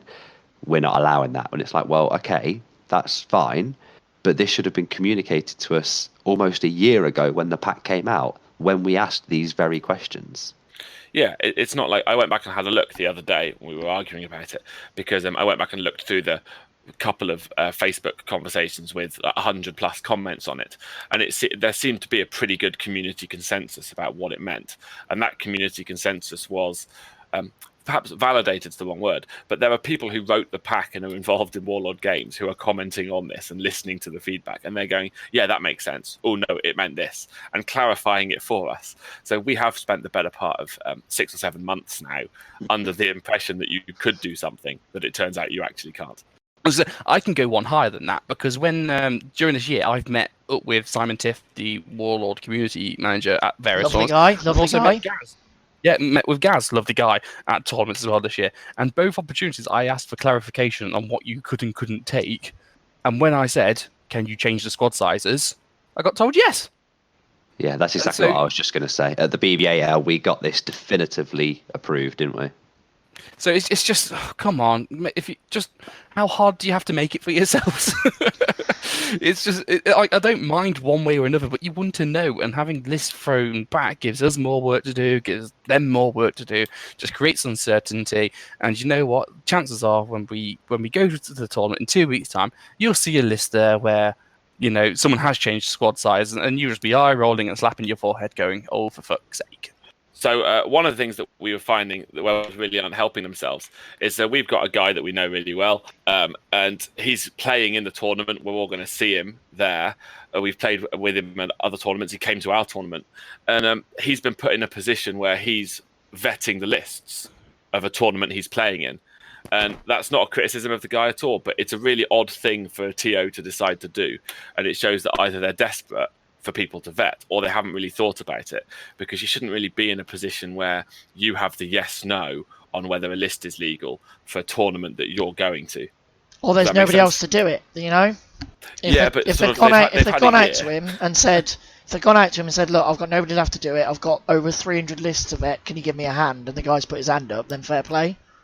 There's got to be somebody who's not competing in the tournament. Sheffy. You wouldn't want me doing it. Not after the Soviet list where I couldn't remember where the blooming page was. I imagine there's a lot of people out there going, "Oh, I don't see there's a problem with, players of the tournament vetting lists." But I just asked the question: would you be happy if I vetted your list? Would you be happy if Dan vetted your list? What about Pete? And who's to say we're the arsehole power gamers who would put, could, not saying we would, not saying our mutual friend is. Obviously, we assume people have a higher on that. But if you leave the capability there for people to start mucking about, well, and changing their lists accordingly. Yeah, it's at least it's after submission date. They can't change a list. I think part of the difficulty with it was in light of what we were saying just a moment ago about how the things that the lists were being bounced back for were really minor, trivial things about the list construction, 1 or 2 men here or there, because it wasn't communicated properly. It made it really hard to not see it as a petty thing, even though it isn't. Spurley got his rejected because between 1,000 and 1,250, he added a couple of units and then 1 paratrooper. So the only thing that changed for unit sizes was one bloke. She should be disqualified. Should automatically be docked 30 points. Only 30. Isn't it cool to be docking 34 or 35 these days? Oh yeah, sorry. Let's not talk about Saracens. I mean, as a Leicester fan, I'm really happy about that. But we don't want to bring sports ball of either shape into this podcast if we can help it. We only talk about Blood Bowl. That's the only sport I can have any qualifications over. It's the only sport you can play sat at a desk. Sat down, beer in hand, bag of crisps in the other hand. That's how you play sport. Yeah. So, I mean, did we expect any differently with this entire tournament season in regards to the GT? Has been a bit of a fuck up, really, right from the start with that pack, and then the lack of the communication, and then the long silence, and then this. It's like, oh, come on. It's the exact opposite problem of the 2018 GT. So in 2018, the problem was that we were going, come on, where's the pack? Where's the pack? What are we doing? Where's the pack? And then they threw it out with really short notice, and everyone went, must sort a list out. Done. And this time, it was almost a year in advance. What was it, 11 months, 10 months in advance? And then they threw it out and went, here you go, have it early. And then everyone's gone, I've got a question. And Warlord have gone, I can't list it, you've got the pack, blah, blah, blah.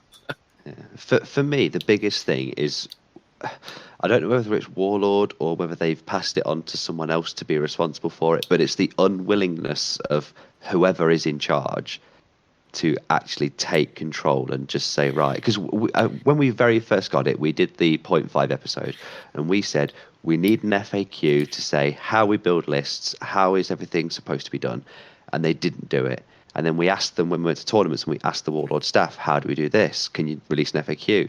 And they haven't done it. When they stalk everything on Facebook to see what's going on, they still haven't acted on it. And now it's come to the 11th hour and everyone's submitted their lists, and now everyone's getting lists rejected for things that are perceived just to be Warlord's own thoughts on the day, Do we know that it's not just Juggernauts being morons, though? Well, I mean, we are stupid. We've read the pack. We know how to read. But we are pretty fucking stupid. We are, but I know how to read the 2 sentences that is in the list building section. I think the only thing we can... I don't read rules a lot, but come on. I think the only thing we can actually turn around and say is we are very stringent with following what a pack says. We don't tend to try and design out, think out of the box with what people mean. This is what the pack says. Wonderful, thank you very much. We don't try and guess intention unless the intention is put out in a message to us, an email to us, or it's put in black and white to us to say this is the intention. Wonderful, thank you. Well, we've got a kind of a reputation as power gamers, and there's a big difference between people that are power gamers and like to be competitive, and people that look at a rules set and a rules pack or a tournament pack and think, how can I get around these restrictions? And that's what we're not doing. Is we're not trying to say Warlord are doing all of this and we're trying to fight it because we've thought of a way around it. There are no restrictions. We have built legal lists, and now they're getting thrown back at us for apparently no reason. But, as I say, it's consistent. A decision's been made, it's consistent. I'm happy with a consistent decision. It's much better than, having inconsistent opinions everywhere. Making a couple of changes to an army list is no water off any of our back. It's not like we have anything better to do in our evenings or lunch breaks anyway, is it? So I don't have a life. Yeah, but it's kind of it's more for their benefit. If you're a TO, particularly of a large tournament, you want to make your life as easy as possible. So you want to be making sure that it's really clear to your players what isn't expected of them in a list, and that's the thing that they haven't done. Because actually, it's not annoying for Toph and Spurley and Dan really to sort of make a tweak to their list and send it back. It's annoying for the person who has to read through the same list 3 times to make sure that it's right, when actually if they had just said and been clearer at the beginning, it would have been right first time and saved you all a couple of emails. I mean, this is another reason the escalation format's stupid, is that you're tripling your workload because you've got to then review 3 lists per player rather than 1. And I like it for open play. I will say, I'll put my hand up. I like it for open play. That's a really good idea for open play. Yeah, for the competitive side, it just doesn't make sense to have this staggered platform. It was far easier just to go, there are 6 games, they are 1,000 points. Bring the best list you can, do your worst. Done. So I'm going to sort of round this up now, bring out your filth to a close, and just ask you: are you excited to be going though? Are you still stoked to be going? Is that taking the edge off, or are you looking forward to it? I'm not anymore. I really can't be arsed with it now. I'm looking forward to it. I'm looking forward to it. It's going to be great fun. Gonna meet with people we probably haven't seen in about a year. It's going to be great. I'm far more excited to see people than to actually roll dice. Yeah. I'll enjoy seeing the people that we saw at the WTC. I'll enjoy seeing the people that we've had at the British tournaments that we've not seen for a few months now, because it's been a bit quiet on the tournament scene. But in terms of playing and actually competing, I just can't be asked, because I know that on the day, like someone said already, I'll come up against someone and their list would have changed from 700 to 1,000 and done changes that everyone else would have been rejected for, and they're slipped through the net, and it's just, I really can't be asked. Maybe that the Polish team from the World Championship will bring over the Polish cheese waitress for you. Oh, please. You can just, please bring them over. It's their job to pour cheese. Maybe we should contact them and request it. All right, are we wrapping this up then? There wasn't a lot of filth discussion in the Bring Out Your Filth, but you just have to come and say hi to us on the day and find out what we're bringing. If you want to see our filth, spoil the surprise. If you want to see our filth on the day, come over and have a chat. If you want to see the filth after the day, we can let you see the pictures of the armies, I suppose. Yeah, you don't ask for the dick pic before the Tinder date. This man gets it. Also, make sure you come and get a widget. We've still got a few left. Yeah, I think I've got about 5. What's the code word? Get petty. Get petty. If you want to know why it's called Get Petty, go back about 10 episodes. I don't know. We've said it then. Get Petty is a Juggernaut way of life. If you're losing, find your opponent's most beautifully painted model and kill it. The end. Right, let's go on to the next segmente. Right then, guys, we're going to move on to our next segment now. Ranting Angry Gamers. And who is on the rag this week? None other than Beardlord himself, Pete. Pete, are you going to tell us about some thirsty bitches?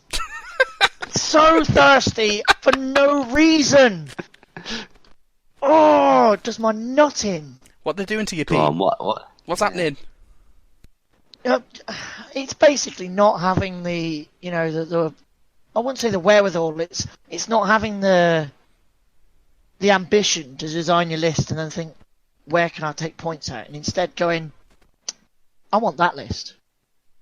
Does my nut in. Why? It's like, Toph, can I run your Soviets at the GT?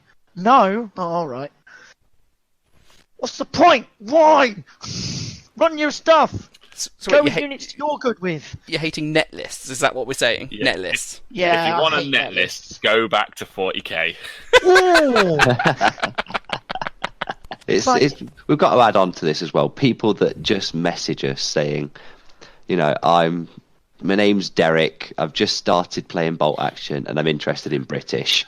Can you give me a list? Mate, that's not how Derek sounds. Do it again. That's not how Derek sounds. My name is Derek. I play British. Can you design me a list so that I can smash all the little bastards' faces in, please? No. I'm going to reiterate what we've said before. We said it at the start. We've said it before. You can email us for advice to your list, but we will never, ever, ever design a list for you. Hey guys, my name's George, and I've just got into Bolt Action, and I'd like the winning GT list, please, so I can see what I need to take to win. But I need to win, guys. I need to win. We have actually had a request like that, haven't we? No. That's what we say. No. Build it yourself. Yeah. Half the time, if you want to know what we're taking, we post pictures on our Facebook group anyway. You can kind of figure it out from there. Yeah. It's not hard to figure out. The biggest thing as well, guys, is if you're going to be designing a list, even if I gave you my finished GT winning list, or Toph gave you his GT winning Soviet list, it doesn't mean you're going to win with it. You don't have the same play style as us. You don't have the same tactics as we might have. You might not have the same games where a certain thing happened at a certain time to make it count. Go and design a list yourself, play test it, chop and change to see what suits you best, and then go from there. Don't just come down to us like fucking Oliver, go, please sir, can I have some more list advice? Yeah. To be fair, it's to iterate that point a bit more, if I gave my Japanese models over to Dan and said, you've got to use the list I use, Dan would turn to me and go, that's mad, I can't use that. Yeah, you have to practice They're with easy it. mode. You just go down on an objective, done. No, because Dan would want to build a list with more men in it. He'd want to overwhelm his opponent. 400 bamboo spear fighters. Yeah, if I took Toph's Soviet list, I wouldn't get on with it. I'd want to take a few dice out and make a couple of the units better so they held their ground a bit more. It's purely on playstyle. Yeah, you don't want Michael Schumacher driving your bus. I mean, this is why people think MMGs are good, because they have their own play style, and they will tell you, "Oh, mate, I use MMGs all the time, and I'm great with them, so MMGs are great." Area denial. Area denial.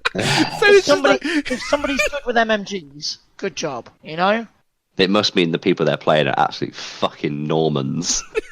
Norman Price, Norman. Oh, Norman.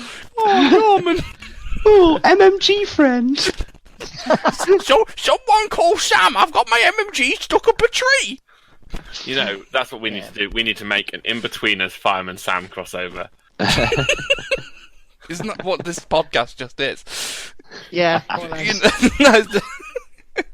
To keep it light, the one thing we will do, the one thing we have done, is we can comment on your list if you want to email them in. Don't flood us. We're not really vetting lists. We'll just comment on them. We can comment on ideas you've got for maybe combos of units and bits and pieces, and if you're there like, oh, I want to build a tank platoon. I built this tank platoon. What do you think I could do to really G it up? Build the tank platoon first. Yeah, build models you like with stuff you like using.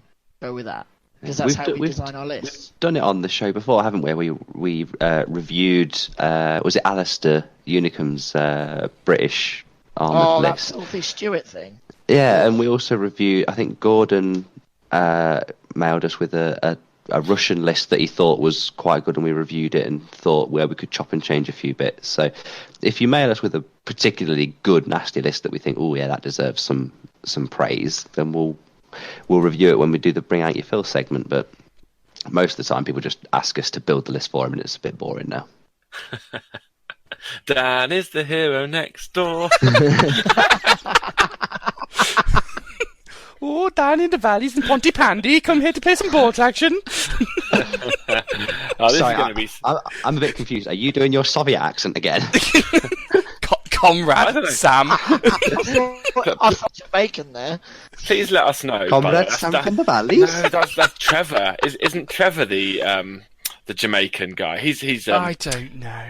He's a colonial. Wow. Jesus. My only point really just to say about the whole list swapping this showing is yeah, I agree with Pete. Like, a list is good because of the way people use it, not the list itself. Because otherwise, you'd have people who've just played their first game would win tournaments because they brought the better list and did, and that never happens. You know, the people who win are the people who've been using lists for ages and been practicing with it. But that's beside the point. Like, our podcast, I don't know if you've been listening, but the main theme is self-improvement. You know, if you look at, like, I thought it was dick jokes. It's dick jokes and self-improvement through dick jokes. So, like, you know, we are truly the penis pump. We do just you know, bring out your filth. We talk about lists and we talk about our share ideas of what to do. Just a tip, you know, we try and get people to think about the game and improve their playstyle. Hobby Lobby, it's all about, you know, getting people to actually get the paintbrushes out and do some hobby. It's all about, you know, becoming a better hobbyist. So it really flies in the face. Mate, can I just copy what you did, please? It's like, nah, man. Nah, you're missing half the fun. Get out there and work it out. The amount of time and the amount of fun, especially me and Tophav, just sat there with our little Quartermaster app. Yes, I'll give him a plug, sod it. Just sat there building lists. It's great. Absolutely great. We'll do card, you know, when we're passengers in car journeys, we sat there making lists. You know, when we've got a bit of time, we sat there making lists. When Toph is listening to his kids bitch at him, he's sat there making lists.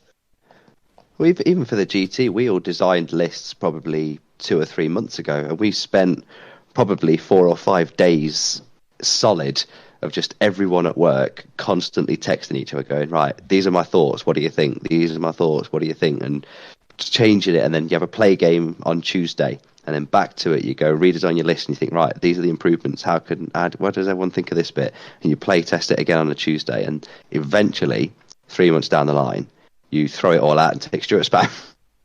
Yeah, if you can. But what happens is, yes, you know, you can see that we go to events, we do pretty well. We've got really carefully crafted lists. It takes us 4 or 5 months to be happy with it before we even take it to an event. That gives you the idea. Do you feel better now, Pete, after your rag? Yeah. Do you want to give it one more? Urgh. No, you just want to hear my noises, that's why. I tell you what, though, the day I sell my Soviets, I'm putting them on eBay as a GT winning army. That's great. That's fine, as long as you don't put them on as painting awards. I'll put the list in the eBay description and go, here's the exact list, buy this army off me, and you'll win GTs, and I hope I get a high price for it. These are the awards won by the Soviets. I'll just take a picture of my trophy shelf and go, there you go, mate. Do you know what? It's going to say pro painted in the description. I'm going to come around and catch him up. Mate. It's not pro painted, but it is award winning painting. Award by proxy. That's what it is. Oh, you're so salty, Dan. I know. But it's so salty. Anyway, now we've kind of segued into painting. Shall we do some hooby looby? Mr. Blobby's Hobby Lobby. Ooh, everyone's doing their Hobby Lobby. Oh, Bappa Boopy, it's that time again. It's the Hobby Lobby. Mamma mia, what have you been doing, guys? What in the fuck was that? Oh, hey, oh. Hey, I'm here to paint some tanks. Calzone, lasagna, margarita. How All I fluid can is my imagine you Italian? doing Oh, you're talking to me? gesticulation. Do you know what? I was actually moving my hand as I was doing that. Yeah, I think we all were. But So Dan, you're if you want always to moving your hand picture when us you record. If you want to That's picture the us that's at home, true. listeners, imagine us communicating proper Italian style with the fingers pinched together, like this. Slightly squinted eyes like Robert De Niro. You talking to me? Are you talking to me? Or in my preferred role, I have nipples. Can you milk me, Greg? Where's that from? Meet the Family. I've Have not you never watched seen it. No, I've not watched that. Oh, that's You can milk anything with nipples. Oh, lovely. I have nipples. You Anyway. said something about Hobby Lobby in there. Yeah. What was people's pledges? Shall we start with Sheffy? Okay, my pledge, I think, was to finish the last levy stuff. So I think I actually was quite specific and ambitious, as you might find out, potentially to my detriment. I pledged to paint the 2 Volkssturm squads, a Hitler Youth squad, a Lorraine Schlepper, and I think I probably pledged the Chaplain as well, because I know that I posted that when I did it a few weeks ago, of the last levy box. So about 20 men and a vehicle. And I did it. I actually did paint everything. I have to admit, I finished the Hitler Youth yesterday, and I haven't done the bases on the Volkssturm. But actually, I did everything. I did 23 models, including the Schlepper. So I'm pretty happy with them. I need to do a bit of touch-up on them. They'll probably get little bits of fiddly painting here and there. But yeah, there's been a bit of progress. I've That also is done... far too much progress for you. I know, it's astonishing. I've like almost painted. Yeah, no, you know, I've painted a legal force. I mean, it's only like a couple of points. 25-point chaplain. Could proxy him as a second lieutenant. 2 5-man inexperienced infantry squads. 3 5-man inexperienced infantry squads because the Hitler Youth are a squad. And a Lorraine Schlepper. Yeah, that's about 300 points maybe. That's not bad. It's not Pretty bad. good going. It's mainly done, especially given that actually I painted the Chaplain 3 weeks ago. I'm saying Chaplain like people know what the German Chaplain would be. No, the NSDAP, the National Socialist Party worker from the last levy box. Basically, there's no model that he represents, and so I'm using him as a Chaplain. Is that the big fat Von Buckle guy? Yeah, that you that's painted? him. I put him on the podcast page. He's the Oh, most. Tove model. Got ya. That's Yeah. it. Yeah, it's my The one visual I painted about- representation. Yeah. He's just ready So to I go. painted him about Wow. 3 weeks ago, and everything else I've painted in this last week. So I sat down and on Friday put about 4 hours into the Volkssturm and got them basically done. And then I've just been fiddling about painting the Hitler Youth for the last 2 or 3 days. Sheffy, you know Yeah. our very first episode, you said categorically that you don't like the idea of Hitler Youth and that personally you wouldn't want to play with them. What the I- fuck's I- happened to you? Oh!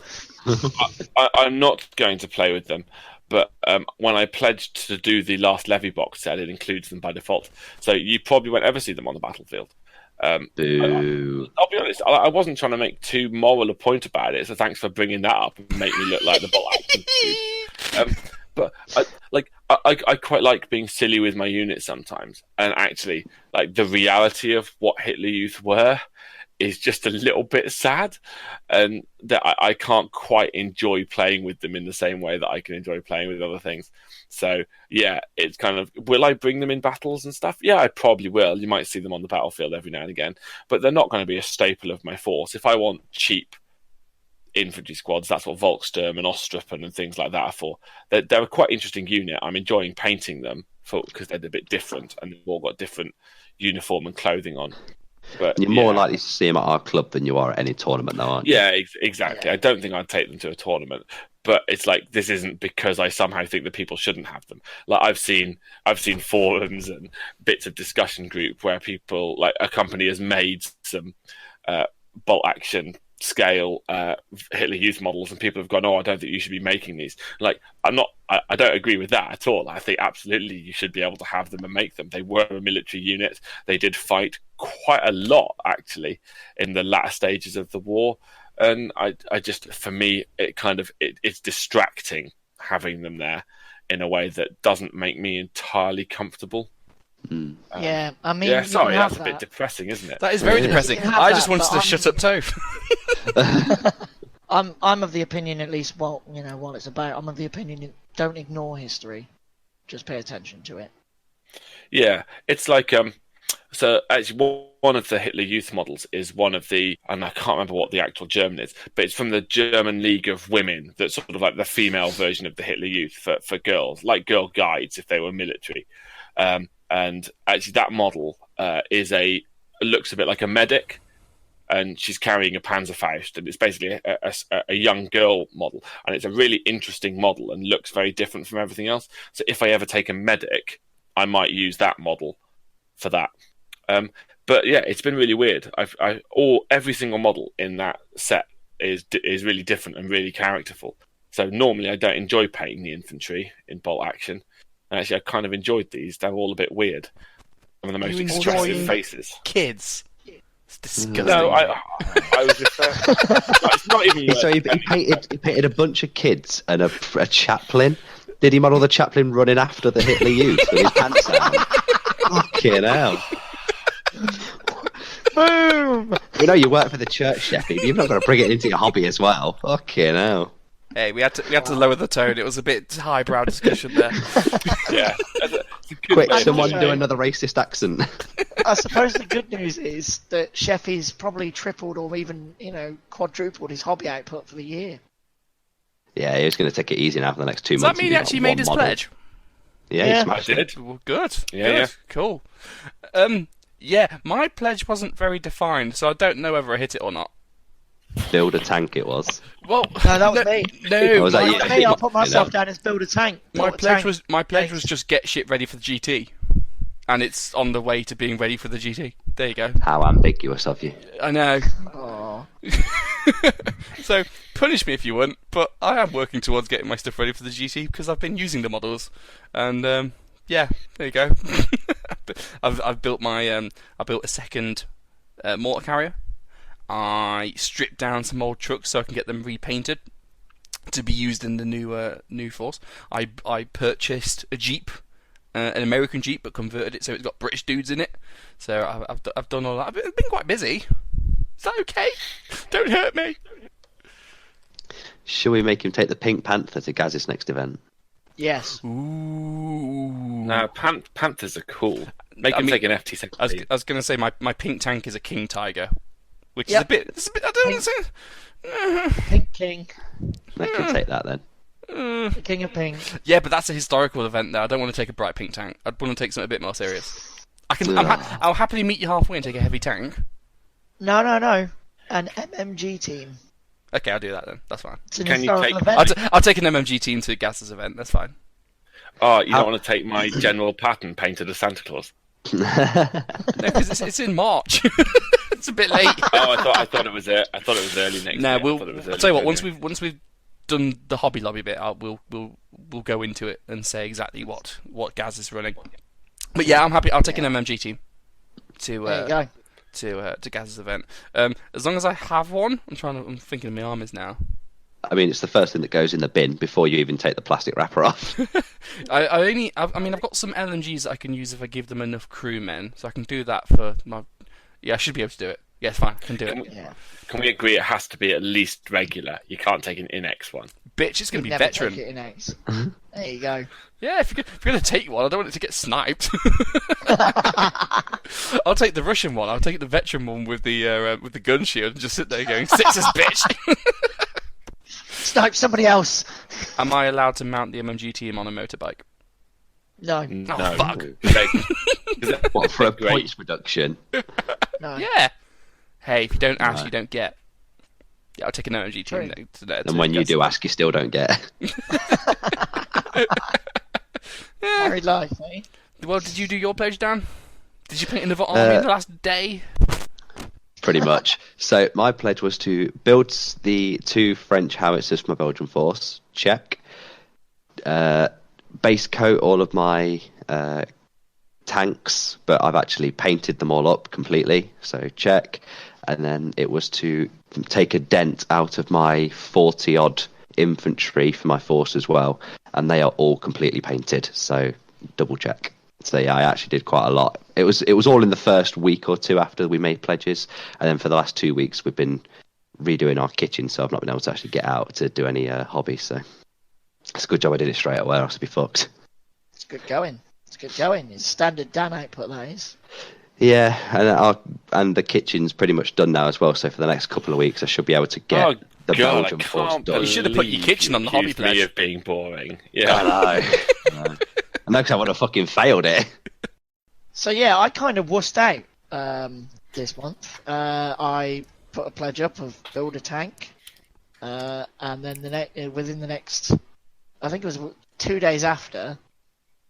No, 3 days after the pod went out, we had a hobby evening round a fellow Juggernauts, and I built a Sherman Firefly. So I got that out of the way nice and quick. Wow. However, You built a tank. I know. I'm so good. Progress, You right? can expect a call from the president any time now. Get in. I'm going to tell It Trump is the it's best such a tank knob. ever. It is an amazing tank. It is the best tank. It goes big boom. I know tanks, and this is a good tank. I'm really disappointed in you, Pete, because you didn't build a wall. Oh, I thought something that dude, would, you just sound like Caitlyn Jenner. So, what I did actually manage to finish at the same time then, because I think I've lost my own mind. I've painted 10 bamboo spearflyers. Did you just dip them in brown contrast and then just do some beige bits and you're done? I'm not Toph. That's how you paint them. I mean, it probably means because I didn't dip them in brown contrast, I won't win any awards. But See, now you know. That's what you got to do, man. It's that Yeah. epic half a job feel that really gets the awards going. yeah, I'm quite happy with my output. Hey, totally off topic. Off topic.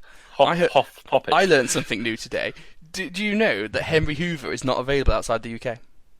Is it not? That's a travesty. So, you know how we have loads of people who don't know who Mr. Blobby is, but we as the Juggernauts are trying to spread Mr. Blobby across the world. Yeah. I think Spread we the word. need to do the same for Henry Hoover, because they don't know And who Henry Henry- Hoover is. Yeah! Now, to you people in the States, Henry Hoover is a vacuum cleaner with a face and a long nose, and he sucks up all your shit for you, and he's brilliant. He's a national icon. He's got a face because the guy who designed him used it to masturbate, and he wanted eye contact while he was doing it. Well, it's a little if you scary that Henry Hoover also has another half called Henrietta Hoover, who's pink. There are other ones as well. There's like a green one, and I can't remember what he's called, but he's like the one that cleans carpets and stuff, like with water. There's a whole family of Henry Hoovers. Look, He's the actual husband of Henrietta, and he just likes to watch Henry cook her. we've got Mr. Blobby Hobby Lobby. For fuck's sake. Oh, he's got on mute because he's still laughing. Right. We've got Mr. Hobby Lobby Lobby. Let's have Henry Hoover model remover. Oh Yeah. dear. I don't know I don't know what the segment will be. I didn't think we could go downhill from Captain Crunch's data bunch, but I think we nailed it, mate. Henry Hoover model remover. What's wrong with that? So, for those interested, the Henry Hoover family are Henry, Harry, Hetty, George, James, and Charles, and they're all different colours and You just different googled sizes. that, didn't you? Yeah, Google it. It would be really fucking sad if he knew it off by heart. This has been a very UK-centric thing. We've referenced Blobby, Henry Hoovers, and like Fireman Sam. I'm pretty sure that doesn't travel as well. So You mean the Americans don't know the epic joys of Pontypandy? I think Next you're going to say Postman Pat doesn't travel. well, He does. He's got a van. Does Postman Yeah, Pat he's- not go out to the States? no, he does. No, Postman Pat had a feature film, mate. Oh, wow. Because Stephen Mangan is the voice of Postman Pat in the feature film. Wow. See, I didn't know that. Now I know. All I'm I know pretty is sure- he's got a black and white cat. Yeah, the thing about like Fireman Sam is pretty diverse, so you'd think there'd be a by the standards of small Welsh villages anyway.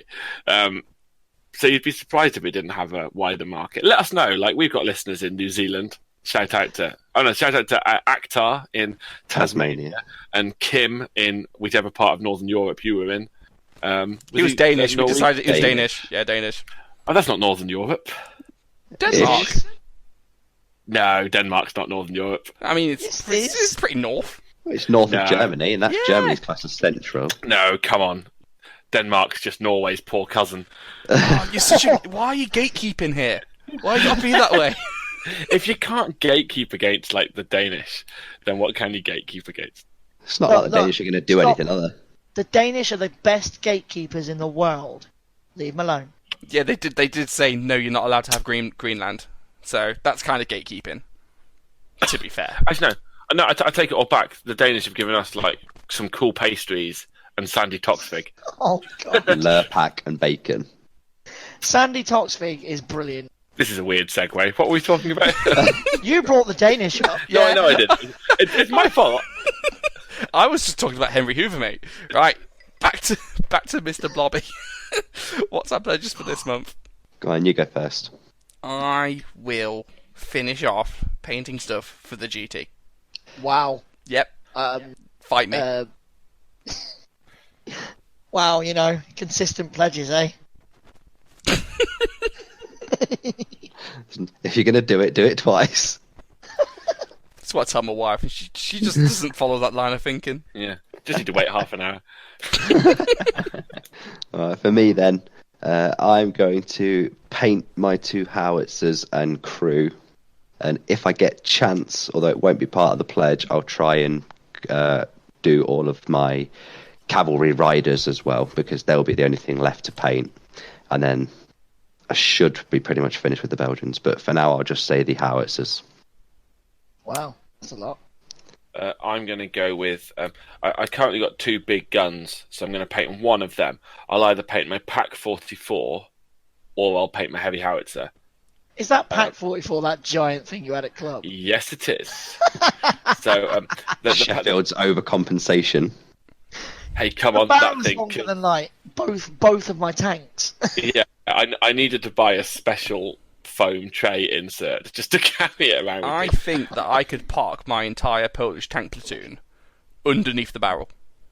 I reckon if Test I that on have Tuesday. to test it, yeah. If I got my 3 tankettes and just put them in a row, I reckon the barrel of the gun would stretch over all 3 of them. I think you might be. No, I'll take that bet. I don't think it can. I think you're imagining it as big It'll as be it is. very close. Giggity.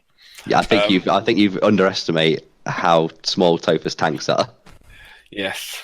Anyway, so I'll paint one of those, either the heavy howitzer or the Pack 44, and then I'll paint a squad of 10 infantry. One of my SS squads that needs to be done. Cool. Are they going to be in the green camo or the autumn? The green camo. Cool. They look really good. The other ones look really good in the army anyway. I will be probably painting I think it's 10 infantry. Oh, bloody hell. 10 infantry. Have you just started puberty? No, I've been out at the Leicester game. We've beaten Arsenal 2-0. Deal with it. Yeah, he's been too busy chanting racist nonsense from the terraces. Not to forget all the No. cock. Too busy telling Unai Emery's going to get sacked. Wait, no, stop with the sports ball. Yeah, this is the second sports ball You brought reference it now. up. So, 10 infantry and an AA gun for the GT, so that's got to be done soon anyway. And then I'll also, why not, get frisky and paint 10 more bamboo spear fighters. Yeah, that's right. Got more. Well, it makes up for the pledge of build a tank from last one. No, it Look, doesn't. just because you've got big dick pledges with I'll buy, build, paint an army. I don't agree with Pete's shitty pledges, but I'll defend him to the death his right to do them. Hey, look, at least I'm actually getting stuff painted. Yeah. Not as fast as me. In his defence, he did paint some bamboo spear fighters as well as just build a tank. So he did. Oh, He did come well. on. Like you're painting khaki shorts and then flesh. Done. Yeah, okay. So I'm painting. You reckon I'm painting khaki shorts? No. Mainly it's flesh. This guy, one of the guys I'm holding, literally is just wearing a pair of pants. But there's details like sandal shoes and a headband that I've got to get right. Just a pair of pants. Are you sure they're not part of Sheffield's Hitler Youth being chased by the chaplain again? I'm trying to make them all look a little less uniform because, with bamboo spear fighters, they're supposed to be way less uniformed up. So Yeah. I'm hoping for that anyway. So, I think we could draw this to a close now, well, can't we? can I plug Gaz's event? Because he asked Oh, me Plug to. that's it! why. He asked Love me to. Gaz. So this is it's a campaign day, themed campaign day. Not a Means tournament. leave your filth at home. Not a tournament. I'll say it again. Leave your filth at Not home. a tournament. It's a campaign day. And it's called Beginning of the End, and it's themed around the fall of the Third Reich. So the last 6 months of the war, etc. And it's split into 3 theatres, so it's basically like 3 little events going on at once. There's like a 6-man event, a 5-man event, and another 5-man event for Normandy in France, Italy, and the Eastern Front. So 6 Allied, 6 Axis in Normandy, and the other 2 have 5 Allied and 5 Axis in each. Now this is a bit weird in that there's 5 games in one day, 3 of 500 points and 2 of 1,000 points. So it's going to be quite a long day. I don't know how he's quite fitted it all in, but it's an interesting format. Yeah, tickets are £15, and it's at Imps Gaming Centre in Lincoln, where the last Imps Open event was, which is always a lot of fun. So I'm quite looking forward to that in March. It's a very nice hall over there. Gaz, generally, if you point out his flaws, he'll try and fix them. So he's a good lad. We like Gaz. What's the date of that again? It's on the 7th of March, so it's the old weekend that Cambridge Too Far used to always be on. It's Sheffield's birthday weekend. Sheffield can go. And it's a campaign boy. day, so we might actually like have fun. Unless I'm playing with you lot. Yay! But yeah, when you buy a ticket, you have to state what theatre you're in and what side you're in, whether you're Axis or Allied. So if you don't like Sheffield and you hear he's Eastern Front, make sure you go Italian or Normandy. And you don't have to play him. I've got some bad news for you guys. The best looking fella ever can't go. I can go. What are you talking I've not about? decided yet. I've not decided. I'll be there. No, unless something drastically changes with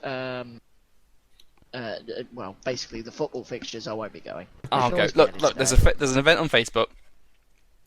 Go for it. I'm going to be there. Sheffy's probably going to be there. Dan probably is going to be there because he doesn't have a life. So there'll be at least 3 of us. And as it's What's it called again? It's Beginning of the End. There you go. Imps Bolt Action. It's on. Yeah. So that's lots of pluggety goodness. Lots of fun. I'll be taking an LMG team and something silly. Oh, shall I take my 88 line? Do it. Because it's Italy. Well, I could bring my 3 88s and like 2 MMG teams. That sounds like a lot of fun. For your opponent. 2 MMG. Yeah, fuck you guys. I'll bring 2. Well, If you're going to do it wrong, do it wrong twice. Well, it's a campaign day, isn't it? That is the sort of event that I would take Hitler Youth to. If you're playing like Fall of Berlin, it kind of makes sense. Yeah. Ooh, I'd bring a mouse. Now I don't need to paint 3 models. Have a look at the pack for the actual restrictions. I can't be bothered, nor do I have the inclination to actually recite them all now. But yeah, Gaz's events are always good fun. So yeah. Ooh, and yeah, find another plug. Make sure you check out our doubles event in February. Do you have an official name for that yet? No, I don't think we do have an official name. Juggernaut Band of Brothers? I don't know, that's a bit boring. The Juggernaut loving. Juggernaut Loving. I was going to say, my idea was going to be speed hating. Oh, Juggernaut speed hate. hating. It's not really marketable though, is it? No. Because you need to market it to people who who don't necessarily listen to this podcast. Yeah, but come on, they're barely people. Brothers in Qualms? No, that's like really quite pretentious. Could we do brothers in Psalms because we're at a church? Nice. No, yeah. No, maybe? no, Okay. no. No. Brothers in. I don't know. No. Screw it. Check it out. As I say, by the time this podcast goes up, there'll probably be an event on Facebook which we will actually have named by then. So Juggernaughtiness. Juggernaughty but nice. it's not a Christmas event. That's true. Yeah. We should do a Christmas event. As a point, it's the Christmas special podcast next, surely. Yeah. If you have any ideas of what you want us to do for Christmas, send us a message. We haven't been receiving as many messages lately. It's why we haven't had a what the fact section recently. So send your messages in, wish us happy Christmas, and we'll see what we can do. If it's Christmas themed, do I have to start practicing my Santa Claus accent? There's an accent for Santa Claus. Yeah, Santa Claus is Turkish. Yeah. So I thought we This were is fun. all going to have to start learning like some hymns. come on, Dan, hit us with a Turkish accent. Nah, I've got to practice, mate. I've got to practice. I wouldn't want to offend anyone. Fall on your knees, and then... Get a grip. Get a grip. It's November. Oh! Right. Deal with this at work. Right. Never mind here. Pete's dying. Let's go. See you all later. Ciao. When he hears that fire bell chime, Fireman Sam is there on time. Do do do do do do. And hat. In less than 7 seconds flat, he's always on the scene. Come on, he's always on the scene. Goodbye, everyone. Simon.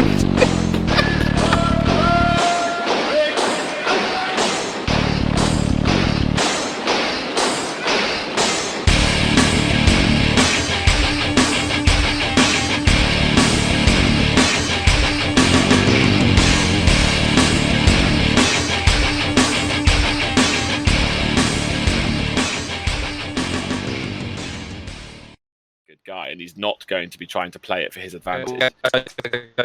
Guys, can you hear me? Wow, you're you've coming got in You're there, very Phil. broken up. broken. I'm broken. You sound like Cher. Do you believe in love? That is perfect, actually, yeah. Yeah, that is.